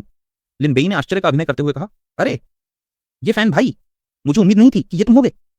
हम सब तो परिचित हैं। अगर तुम्हें मेरा खजाना चाहिए था तो तुम सीधे कह सकते थे। इस तरह की हरकत करने की क्या जरूरत थी? ये फैन का चेहरा पूरी तरह विकृत हो चुका था। उसने उग्र स्वर में चिल्लाते हुए कहा, लिन बेई, तुम जैसे छोटे इंसान, तुम मुझे पहले से ही पहचान चुके थे। तुम ये सब नाटक सिर्फ मेरे सामने अच्छा बनने के लिए कर रहे हो। तुमने पहले मेरी महिला को छीनने की कोशिश की और फिर बार बार मेरे अवसरों को बाधित किया। अगर मैंने तुम्हें नहीं मारा तो मैं इंसान नहीं। जुआन मियाओजी ने अविश्वास और निराशा से उसकी ओर देखा। उसकी आवाज में गहरा दुख था। उसने कहा, ये फैन, मैंने पहले क्यों नहीं देखा कि तुम इतने अनुचित और बिना तर्क के बात करने वाले इंसान हो। बात बात पर लोगों की जान लेने पर उतारू हो जाते हो। तुम्हारी आदतें बहुत खराब हैं। लेकिन ये फैन अब किसी की बात सुनने की स्थिति में नहीं था। उसने क्रोध से कहा, मुझे तुम्हारे साथ बेकार की बातें करने का कोई शौक नहीं है। इतना कहकर वो फिर से हमला करने के लिए आगे बढ़ गया। लिन बेई ने अपनी तलवार की नोक कसते हुए शांत स्वर में कहा, चलो, मैं तुम्हारे इस जादू को तोड़ता हूं। अब तुम्हारा संघर्ष बेकार है। तुम चुपचाप घुटने टेक दो। दोनों की आभाएं एक साथ फूट पड़ी। हवा में ऊर्जा की लहरें उठने लगीं। ये दृश्य देखकर जुआन मियाओजी स्तब्ध रह गई। उसने अविश्वास से कहा, अरे वो तो हवा में उड़ रहा है। क्या हवा में उड़ने के लिए जुआंशी स्तर पर पहुंचना जरूरी नहीं होता? क्या ये फैन पहले ही जुआंशी स्तर पर पहुंच चुका है? लिन बेई ने हल्की मुस्कान के साथ उत्तर दिया, दिलचस्प है। आखिरकार तुम अपनी पूरी ताकत का उपयोग कर रहे हो। जुआन मियाओजी ने दोनों को आकाश में लड़ने की तैयारी करते देखा और मन ही मन बुदबुदाई, दोनों ही जुआंशी स्तर पर हैं। क्या मैं ही यहाँ सबसे कमजोर हूँ? आसपास से गुजर रहे लोग भी इस असाधारण दृश्य को देखकर रुक गए। उनमें से एक ने आश्चर्य से कहा, क्या वो उड़ने वाला व्यक्ति लिन बेई नहीं है? वो वास्तव में हवा में उड़ रहा है और जिसके साथ वो लड़ रहा है वो ये फैन है। वे दोनों वास्तव में जुआंशी स्तर के योद्धा बन चुके हैं। लिन बेई ने तलवार उठाई और दृढ़ स्वर में कहा, मूर्ख, युद्ध केवल स्तर के भरोसे नहीं जीता जाता, तुम्हें अपनी तकनीकों को भी देखना होगा। गुयुआन तलवार तकनीक, गुयुआन सोर्ड टेक्निक। अगले ही क्षण उसकी तलवार से भयानक ऊर्जा फूट पड़ी और दोनों योद्धाओं के बीच वास्तविक युद्ध का आरंभ हो गया। जैसे ही लिन बेई की गुयुआन तलवार तकनीक सक्रिय हुई, उसकी तलवार से निकली प्रचंड ऊर्जा सीधे ये फैन की ओर बढ़ी। चारों ओर तलवार की धार जैसी तेज हवा बहने लगी, लेकिन ये फैन के चेहरे पर डर नहीं बल्कि आत्मविश्वास दिखाई दे रहा था। उसने तिरस्कार भरी मुस्कान के साथ कहा, बस इतना ही। अगले ही पल उसने अपनी आग की शक्ति को मुक्त कर दिया और सामने आती तलवार की ऊर्जा का सीधा सामना किया। चारों ओर अग्नि और तलवार की शक्तियां टकराने लगीं। वो आगे बढ़ते हुए बोला, आग का सामना करता है तो यह है वो हथियार जिस पर तुम्हें इतना घमंड था। ये सचमुच बहुत शक्तिशाली है, लेकिन ऐसी पवित्र अग्नि तो मेरे पास भी है लिन। लिन, तुम्हारी ताकत बस इतनी ही है। उसकी बात पूरी भी नहीं हुई थी कि अचानक उसने महसूस किया कि उसके सामने खड़ा लिन बेई गायब हो चुका था। वो घबराकर चारों ओर देखने लगा और चिल्लाया, क्या वो गायब हो गया? वो कहाँ है? उसी क्षण उसके पीछे से एक शांत लेकिन ठंडी आवाज सुनाई दी, मैं यहाँ हूँ, इस वार को संभालो। लिन बेई बिजली जैसी गति से उसके पीछे प्रकट हुआ और अपनी तलवार पूरी शक्ति से चला दी। अचानक हुए इस हमले से ये फैन संभल नहीं पाया। वार करते हुए लिन बेई मन ही मन मुस्कुराया, अरे भाई, ऐसा लगता है कि मैंने अपनी पूरी ताकत का इस्तेमाल नहीं किया था। तुम तो सचमुच बहुत कमजोर निकले। उधर ये फैन पीछे हटते हुए अविश्वास से बोला, तुम लिन बेई नहीं हो सकते। लिन बेई के पास इतनी ताकत कभी नहीं हो सकती। लिन बेई ने बिना कोई भाव बदले उत्तर दिया, तुम्हारी बातें तो बहुत बड़ी बड़ी थीं, लेकिन अब तुम्हारा खेल खत्म होने का समय आ गया है। ये फैन का मास्टर, जो अब तक पूरे युद्ध को ध्यान से देख रहा था, अचानक चिंतित हो उठा। उसने मन ही मन कहा, बुरा हुआ, वो आध्यात्मिक पत्थरों की ऊर्जा का उपयोग करके अपनी तलवार की शक्ति को बढ़ा रहा है। ये बहुत ही खतरनाक तकनीक है। अगले ही पल लिन बेई की तलवार के चारों ओर असंख्य आध्यात्मिक पत्थरों की ऊर्जा इकट्ठा होने लगी। पूरा आकाश उस ऊर्जा से जगमगा उठा। उसकी आंखों में दृढ़ संकल्प था। उसने ऊंची आवाज में घोषणा की, मेरे इस अंतिम वार को संभालो। 10 लाख आध्यात्मिक पत्थरों का वार, मिलियन स्पिरिट स्टोन स्लैश। भयावह ऊर्जा की विशाल तलवार सीधे ये फैन की ओर टूट पड़ी। ये फैन की आंखों में पहली बार भय दिखाई दिया। नीचे खड़ी जुआन मियाओजी भी ये दृश्य देखकर घबरा गई। उसने घबराकर पुकारा, ये फैन भाई। कठिनाई से बोलते हुए उसने कहा, तुम अभी भी चीटिंग कर रहे हो। लिन बेई ने संतुलन संभाला ही था कि जुआन मियाओजी ने ये फैन की ओर देखते हुए कहा, क्या वो मरा नहीं? चलो एक बार फिर से कोशिश करते हैं। लिन बेई, संभल कर, लानत है। लिन बेई ने उसकी ओर देखते हुए पूछा, क्या तुम ठीक हो? जुआन मियाओजी ने सिर हिलाकर उत्तर दिया, मैं ठीक हूं, कोई बड़ी बात नहीं है। अच्छा हुआ कि मैंने अपने पास वो बिना अक्षरों वाला पन्ना रखा हुआ था जो तलवारों से नहीं कटता, वरना आज मेरा बचना मुश्किल था। इसके तुरंत बाद उसने सामने खड़े अजनबी की ओर देखा और कठोर स्वर में पूछा, तुम कौन हो? ये लिन परिवार और ये परिवार का मामला है, तुम इसमें क्यों दखल दे रही हो? उसने बिना झिझक उत्तर दिया, ये फैन भाई का मामला ही मेरा मामला है। तुम ही लिन बेई हो ना? लिन बेई ने हल्की मुस्कान के साथ कहा, ओह, मुझे उम्मीद नहीं थी कि मेरा नाम इतना प्रसिद्ध होगा। जुआन मियाओजी ने क्रोध से कहा, निश्चित रूप से, जैसा कि फैन भाई ने कहा था, तुम बहुत ही घमंडी और असभ्य इंसान हो। लिन बेई ने भौहें चढ़ाई और पूछा, मैं घमंडी और असभ्य? जुआन मियाओजी ने बिना रुके कहा, तुमने न केवल स्यू परिवार की युवा मिस को परेशान किया, बल्कि उसे अपने अधीन करने की कोशिश भी की, और आज तुमने सरेआम बाजार में किसी की जान लेने की कोशिश की। मैं खुद यहाँ तुम्हें सजा देने आई हूँ। लिन बेई ने शांत स्वर में उत्तर दिया, तुम सच और झूठ को इस तरह बदल रही हो। मैं सचमुच तुम्हारी इस कला की तारीफ करता हूँ। लेकिन जुआन मियाओजी बिल्कुल नहीं रुकी। उसने दृढ़ता से कहा, तुम चाहे कुछ भी कहो, जब तक मैं यहाँ हूँ तुम ये फैन भाई का एक बाल भी बांका नहीं कर सकते। ये फैन भाई, तुम जल्दी यहाँ से भाग जाओ, इसे मैं संभाल लूंगी। घायल होने के बावजूद ये फैन धीरे धीरे उठ खड़ा हुआ। उसने कहा, ठीक है, ये सब तुम्हारी जिम्मेदारी है। लिन बेई, आज का ये अपमान मैं याद रखूंगा, भविष्य में मैं इसका 10 गुना बदला लूंगा। ये फैन के जाते ही जुआन मियाओजी की आंखों में हत्या का इरादा झलकने लगा। उसने ठंडे स्वर में कहा, वास्तव में मैं तुम्हें ये फैन भाई के हाथों ही सजा दिलवाना चाहती थी ताकि उनका गुस्सा शांत हो सके, लेकिन बेहतर होगा कि मैं तुम्हें अभी यहीं खत्म कर दूं। ये अधिक सुरक्षित रहेगा। लिन बेई ने गहरी सांस ली और मन ही मन सोचा, बिना सच जाने इस मामले में दखल देना, तुम सचमुच बहुत आगे बढ़ रही हो। इस प्रणाली की भविष्यवाणी में भी ये नहीं बताया गया था कि इस महिला की असली पहचान क्या है। फिर उसने भीतर ही भीतर कहा, लिन बेई की मदद करने के पीछे का असली हाथ ये परिवार ही है, और आज ये फैन ने ही हम पर पहले हमला किया था। तुम केवल एक तरफा बातें सुनकर यहाँ किसी की जान लेने आ गई हो। तुम सचमुच बहुत ही स्वेच्छाचारी आर्बिट्रेरी हो। लिन बेई के शब्द सुनकर जुआन मियाओजी की आंखों में कोई झिझक नहीं थी। उसके चेहरे पर केवल अटूट आत्मविश्वास और अपनी शक्ति का गर्व दिखाई दे रहा था। उसने ठंडी आवाज में कहा, मैं डोंगुआ पवित्र भूमि, डोंगुआ होली लैंड की पवित्र महिला जिनिंग हूं। अगर मैं स्वेच्छाचारी हूं भी तो तुम मेरा क्या बिगाड़ लोगे? जो भी ये फैन भाई को चोट पहुंचाएगा उसकी मृत्यु निश्चित है। ये सुनते ही लिन बेई की आंखें सिकुड़ गईं। तभी बिना कोई चेतावनी दिए जुआन मियाओजी ने बिजली जैसी गति से हमला कर दिया। लिन बेई ने तुरंत अपनी तलवार सामने लाकर वार को रोकते हुए कहा, बुरा हुआ। दोनों की शक्तियां टकराईं और आसपास की धरती कांप उठी। वार रोकते हुए उसने व्यंग्य भरे स्वर में कहा, स्यू परिवार की बड़ी बेटी होकर भी तुम पीछे से हमला करती हो, कितनी नीच हरकत है। हमले की शक्ति महसूस करते ही लिन बेई का चेहरा गंभीर हो गया। उसने मन ही मन सोचा, उसके इस वार में स्वान वांग स्तर की शक्ति है और उसकी गति ये फैन से कहीं अधिक तेज है। क्योंकि तुम नियमों का पालन नहीं कर रही हो तो अब मुझसे भी किसी शराफत की उम्मीद मत रखना। अगले ही पल दोनों फिर से आमने सामने भिड़ गए। जुआन मियाओजी अचानक चौंक उठी और बोली, यह कौन सी तकनीक है? लिन बेई ने बिना एक पल गंवाए उत्तर दिया, मर जाओ। उसका शरीर अचानक धुंधला पड़ गया। अगले ही क्षण वो कई दिशाओं से एक साथ हमला करता हुआ दिखाई दिया। जुआन मियाओजी की आंखें फैल गईं। उसने घबराकर कहा, कितनी तेज गति है। बुरा हुआ, अब मेरे पास क्लोन तकनीक का उपयोग करने का समय नहीं बचा है। लेकिन उसी क्षण युद्ध की दिशा बदल गई। दोनों की तलवारें भीषण टक्कर के साथ भिड़ी और लिन बेई गंभीर रूप से घायल होकर नीचे जा गिरा। जुआन मियाओजी का चेहरा तुरंत बदल गया। अभी तक जो क्रोध से भरा हुआ था वही चेहरा चिंता से भर उठा। वो तेजी से उसकी ओर दौड़ी और घुटनों के बल बैठकर घबराई हुई आवाज में बोली, लिन बेई, तुम ठीक तो हो ना? होश में आओ। कुछ क्षणों तक कोई उत्तर नहीं मिला। फिर घायल अवस्था में पड़े लिन बेई ने धीरे धीरे अपनी आंखें खोली और हल्की मुस्कान के साथ कहा, वह अभी जो तकनीक थी वो क्लोन तकनीक थी। अफसोस की बात है कि तुम्हारी प्रतिक्रिया मेरी गति का मुकाबला नहीं कर सकी। हालांकि तुम्हारा चरित्र अच्छा नहीं है, लेकिन मैं तुम्हारी ताकत को स्वीकार करता हूँ। डोंगहुआ पवित्र भूमि, ये मामला अभी खत्म नहीं हुआ है। जुआन मियाओजी अभी उसके शब्दों का अर्थ समझ ही रही थी कि अचानक उसके शरीर से एक विचित्र अग्नि निकलने लगी। वो घबराकर पीछे हट गई और आश्चर्य से बोली, अरे लिन बेई, ये क्या है? उसी समय एक यांत्रिक आवाज गूंजी, सिस्टम की आवाज, चेतावनी। होस्ट की स्थिति गंभीर है, निर्वाण पुनर्जन्म सक्रिय हो रहा है। निर्वाण पवित्र अग्नि सक्रिय हो रही है। क्षण भर में सुनहरी अग्नि ने लिन बेई के पूरे शरीर को ढक लिया। उसके घाव तेजी से भरने लगे। क्या हो गया? उसने शांत लेकिन दृढ़ स्वर में कहा, मुझे मारना इतना आसान नहीं है। यह दृश्य देखकर जुआन मियाओजी पूरी तरह स्तब्ध रह गई। उसने कौंपती आवाज में पूछा, अरे तुम वास्तव में अभी क्या हुआ था? लिन बेई ने हल्की मुस्कान के साथ उत्तर दिया, मैं पुनर्जीवित रिजरेक्टेड हो गया हूं। ये सुनते ही जुआन मियाओजी की आंखों में राहत के आंसू आ गए। वो बिना सोचे समझे दौड़कर उसके गले लग गई और खुशी से बोली, अरे बहुत अच्छा हुआ, तुम अभी भी जीवित हो। ये सचमुच बहुत अच्छा हुआ। तुम्हें कैसा महसूस हो रहा है? कहीं कोई तकलीफ तो नहीं है? अचानक हुए इस आलिंगन से लिन बेई कुछ असहज हो गया। उसने हंसते हुए कहा, अरे बहुत कसकर पकड़ा है। अपनी गलती का एहसास होते ही जुआन मियाओजी तुरंत पीछे हट गई और शर्माते हुए बोली, अरे मेरा वो मतलब नहीं था। लिन बेई ने मुस्कुराकर कहा, चाहे कुछ भी हो, कम से कम हम दोनों सुरक्षित हैं। उसी समय सिस्टम की परिचित आवाज फिर से उसके मन में गूंज उठी। सिस्टम की आवाज, जुआन मियाओजी ने ये फैन का असली चेहरा देख लिया है। बधाई हो, मिशन सफलतापूर्वक पूरा हुआ। 4000 भाग्यांक आपके खाते में जोड़ दिए गए हैं। मिशन पूरा होने की सूचना के बाद जुआन मियाओजी फिर उत्सुकता से उसकी ओर देखने लगी। उसने पूछा, अभी तुमने अपनी जान बचाने के लिए किस गुप्त तकनीक का उपयोग किया था? लिन बेई पहले से इस प्रश्न की उम्मीद कर चुका था। उसने मन ही मन सोचा, इस दुनिया में आने के बाद से मुझ में इतने बदलाव आए हैं, मुझे पता था कि कोई ना कोई ये सवाल जरूर पूछेगा। अच्छा हुआ कि मैंने पहले ही एक बहाना सोच रखा था। फिर उसने सामान्य स्वर में उत्तर दिया, बेशक, जैसा कि तुम जानती हो, हाल ही में मेरे पास बहुत सारे आध्यात्मिक पत्थर आ गए हैं। वास्तव में ये सब मेरे मास्टर ने मुझे दिया है। जुआन मियाओजी ने तुरंत अगला प्रश्न किया, तुम्हारे मास्टर? तो क्या वो तकनीक भी तुम्हारे मास्टर ने ही दी थी? लिन बेई ने बिना झिझक से हिलाया और कहा, बिल्कुल सही। यहाँ तक कि मेरा आज का पुनर्जन्म भी मेरे मास्टर के दिए हुए सुरक्षा उपायों के कारण ही संभव हो सका है। उसकी बात सुनकर जुआन मियाओजी गहरी सोच में डूब गई। उसने मन ही मन कहा, शुरुआती तकनीक इतनी उच्च स्तर की है और इतने सारे आध्यात्मिक पत्थर, यहाँ तक कि पुनर्जन्म का रहस्य भी।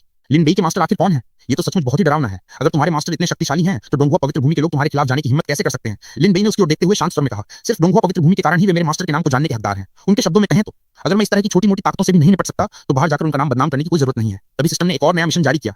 सिस्टम की आवाज, नया मिशन जारी किया गया है। कृपया ये परिवार के व्यवसायों पर अपना प्रहार जारी रखें। मिशन पूरा होने पर पुरस्कार 5000 भाग्यांक। मिशन विफल होने पर सजा। ये परिवार के व्यवसाय फिर से खड़े हो जाएंगे और वे फैंची शहर के पूरे व्यापार पर कब्जा कर लेंगे।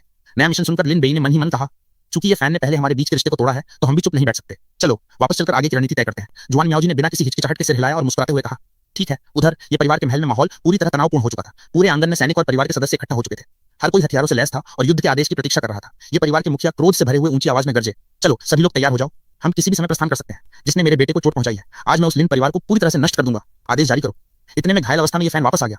उसे देखते ही उसके पिता तुरंत उसकी ओर दौड़े और चिंता से बोले, मेरे बेटे, तुम ठीक तो हो? तुम्हें कोई गंभीर चोट तो नहीं आई? मैंने सुना है कि लिन बेई ने बाजार में तुम पर जानबूझकर हमला किया था। वो सचमुच मरने के काबिल है। ये फैन ने धीरे से उत्तर दिया, मैं ठीक हूं, बस वो लिन बेई। उसकी बात पूरी होने से पहले ही उसके पिता गंभीर स्वर में बोले, स्यू परिवार और लिन परिवार के बीच का ये मुकाबला अब बहुत बढ़ गया है। लिन परिवार की ताकत इस साम्राज्य में केवल एक तीसरे दर्जे की ताकत मानी जा सकती है, लेकिन वो डोंगहुआ पवित्र भूमि, वे इस साम्राज्य की शीर्ष 3 ताकतों में से एक है। वे हमारे स्तर के बिल्कुल नहीं है। अगर ये केवल 3 बड़े परिवारों का आपसी टकराव होता, तो ये सिर्फ जमीन और संपत्ति का विवाद होता। लेकिन अगर डोंगहुआ पवित्र भूमि इसमें शामिल होती है, तो ये हमारे लिए एक बहुत बड़ा संकट बन जाएगा। इसी समय दूसरी ओर लिन परिवार के सभा कक्ष में भी सभी महत्वपूर्ण लोग इकट्ठा थे। वहां वातावरण गंभीर अवश्य था, लेकिन घबराहट बिल्कुल नहीं थी। लिन बेई आत्मविश्वास के साथ आगे बढ़ा और बोला, पिताजी चिंता मत कीजिए, मेरे पास एक उपाय है। उसके पिता ने उत्सुकता से पूछा, क्या उपाय है? हमें भी बताओ। लिन बेई ने शांत स्वर में पूछा, मेरा बस एक ही सवाल है, क्या डोंगहुआ पवित्र भूमि के पास बहुत सारा धन है? उसके पिता ने उत्तर दिया, यह केवल धन की बात नहीं है, उनके पास असीमित संसाधन है। अगर अनुमान लगाया जाए तो उनकी कुल संपत्ति लगभग 40 करोड़ आध्यात्मिक पत्थरों के बराबर होगी। यह सुनकर लिन बेई मुस्कुराया और बोला, पिताजी आपने सुना, केवल 40 करोड़। आपके बेटे के पास आध्यात्मिक पत्थरों की कोई कमी नहीं है, बस उन्हें सही जगह इस्तेमाल करने के लिए थोड़े समय की आवश्यकता है। डोंगहुआ पवित्र भूमि के लोग फैंची शहर पर सीधे हमला करने की हिम्मत नहीं करेंगे, क्योंकि ऐसा करना साम्राज्य के खिलाफ युद्ध की घोषणा करने जैसा होगा। लेकिन अगर ये केवल व्यावसायिक प्रतिस्पर्धा, बिजनेस कंपटीशन की बात है, तो वे हमारा मुकाबला नहीं कर पाएंगे। पिताजी आपको मेरी मदद करनी होगी, हम मिलकर डोंगहुआ पवित्र भूमि को हराएंगे। उसके पिता हंस पड़े और बोले, हाँ, बहुत अच्छे, तो फिर चलो इस मुकाबले को बड़े पैमाने पर लड़ते हैं। वैसे डोंगहुआ पवित्र भूमि की उस महिला की पहचान क्या है, ये जानना भी बहुत महत्वपूर्ण है। अगर वो सिर्फ एक साधारण शिष्या है, तो मामले को संभालना बहुत आसान होगा। लिन बेई ने हल्की गंभीरता से उत्तर दिया, यह थोड़ा मुश्किल हो सकता है। वो खुद को डोंगहुआ पवित्र भूमि की पवित्र महिला बताती है। यह सुनते ही उसके पिता का चेहरा सफेद पड़ गया। उन्होंने हकलाते हुए कहा, पाप, पवित्र महिला, ये तो बहुत बड़ी मुसीबत है। क्या अब पीछे हटने का कोई रास्ता बचा है? लिन बेई ने दृढ़ स्वर में उत्तर दिया, पिताजी आप फिक्र मत कीजिए, डोंगहुआ पवित्र भूमि चाहे कितनी भी शक्तिशाली क्यों न हो, क्या वे मेरी इस प्रणाली से ज्यादा शक्तिशाली हो सकते हैं? जुआन मियाओजी पहले भाग्य के पुत्र के साथ थी, लेकिन अब जब वो हमारे साथ है, तो समय के साथ उसकी ताकत बढ़ने के बाद डोंगहुआ पवित्र भूमि को हराना कोई असंभव काम नहीं होगा। उसके पिता मन ही मन सोचने लगे, यह जानकर भी कि उसने डोंगहुआ पवित्र भूमि से दुश्मनी मोल ले ली है। वो बिल्कुल भी चिंतित नहीं है। उसके पीछे आखिर कौन खड़ा है? ये लड़का। अब मैं इसे पूरी तरह से समझ नहीं पा रहा हूं। कुछ देर बाद उन्होंने गंभीर स्वर में कहा, खैर जो भी हो, ये परिवार ने अपनी चाल चल दी है। अब हमें यह सोचना होगा कि हमें इसका जवाब कैसे देना है। लिन बेई ने तुरंत अपनी योजना सामने रखी। वो बोला, लिन परिवार के पास भले ही बहुत सारे लोग हों, लेकिन जिन पर पूरी तरह से भरोसा किया जा सके वे बहुत कम है। मैं अस्थायी रूप से फैंगची शहर के भीतर औषधियों और नीलामी के व्यापार को अपने नियंत्रण में ले लूंगा। उसके पिता ने सिर हिलाकर कहा, मैं समझ गया। लिन बेई ने आगे समझाया, तीनों परिवारों की अपनी अपनी विशेषताएं हैं। ये परिवार मुख्य रूप से हथियार बनाने वेपन स्मिथिंग का काम करता है, स्यू परिवार औषधियां बनाता है, और हमारा लिन परिवार मुख्य रूप से खनन माइनिंग के व्यवसाय में है।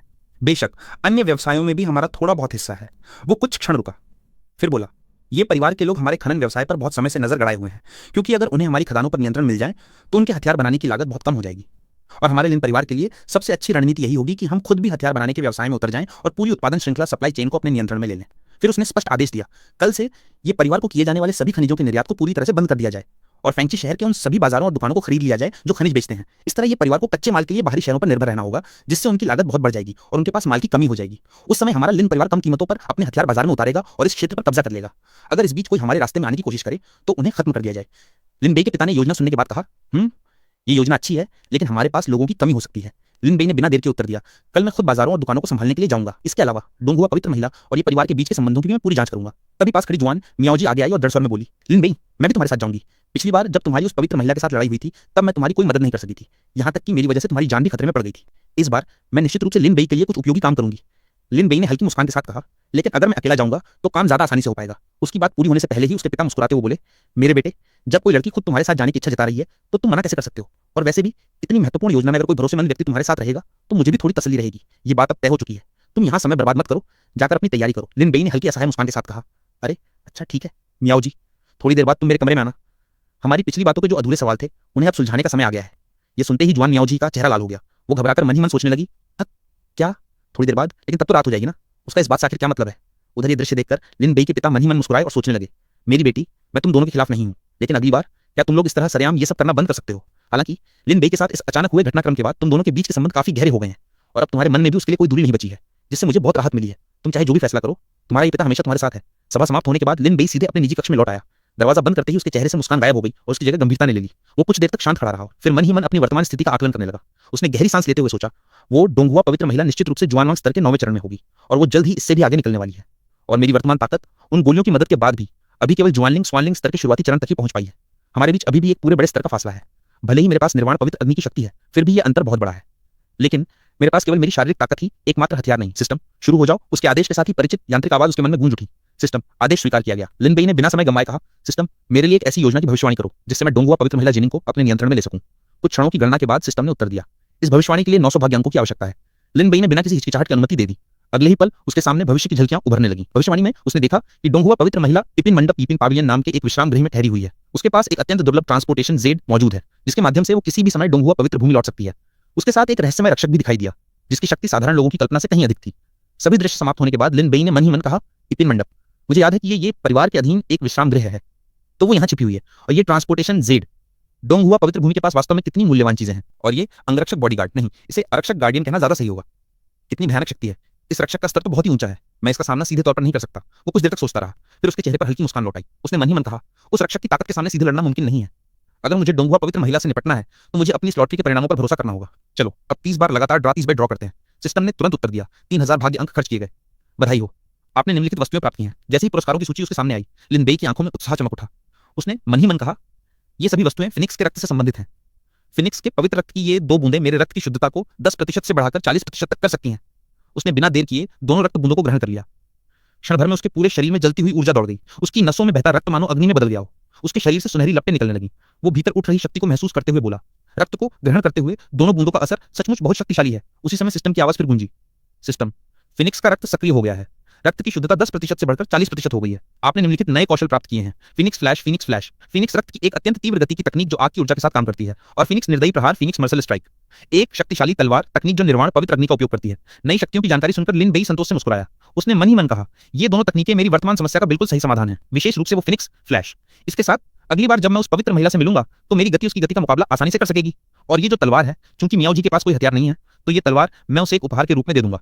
और रही बात इन बची हुई गोलियों की, इन सभी को मिलाकर एक और शक्तिशाली गोली बनाते हैं। उसके आदेश पर सिस्टम ने तुरंत प्रक्रिया शुरू कर दी। कुछ ही क्षणों बाद आवाज आई, सिस्टम, प्रक्रिया पूरी हुई। आपको 3 सुपर जुआन गोलियां और एक सुपर जेन गोली प्राप्त हुई है। लिन बेई ने प्रसन्न होकर उन गोलियों को अपने हाथ में लिया और मन ही मन कहा, बिल्कुल सही, ये भी बिना किसी दुष्प्रभाव के सीधे शक्ति बढ़ाने वाली गोलियां हैं। सिस्टम की बनाई हुई चीजें हमेशा सर्वश्रेष्ठ होती हैं। ये कहते हुए उसने सभी गोलियां एक एक करके निगल ली। अगले ही पल उसके शरीर से प्रचंड आध्यात्मिक ऊर्जा का विस्फोट हुआ। पूरा कमरा सुनहरी अग्नि और तेज प्रकाश से भर गया। उसकी सांसें भारी होने लगीं और उसके शरीर की शक्ति लगातार बढ़ने लगी। आंखें बंद किए हुए उसने भीतर उठती उस अथाह ऊर्जा को महसूस किया और दृढ़ स्वर में कहा, अब मैं जुआनवांग स्तर को पार करने के लिए पूरी तरह तैयार हूं। मेरी शक्ति का यह नया रूप अब शुरू होता है। उसके शब्दों के साथ ही कमरे में फैलती आध्यात्मिक ऊर्जा और भी प्रचंड हो गई। आने वाले संघर्ष की तैयारी अब पूरी हो चुकी थी। तो भाई लोग, इस मानवा का अगला पार्ट देखना है तो अभी मानवा एक्सप्लेनर 2.0 को सब्सक्राइब करो। मिलते हैं अगले धमाकेदार एपिसोड में, तब तक के लिए टेक केयर।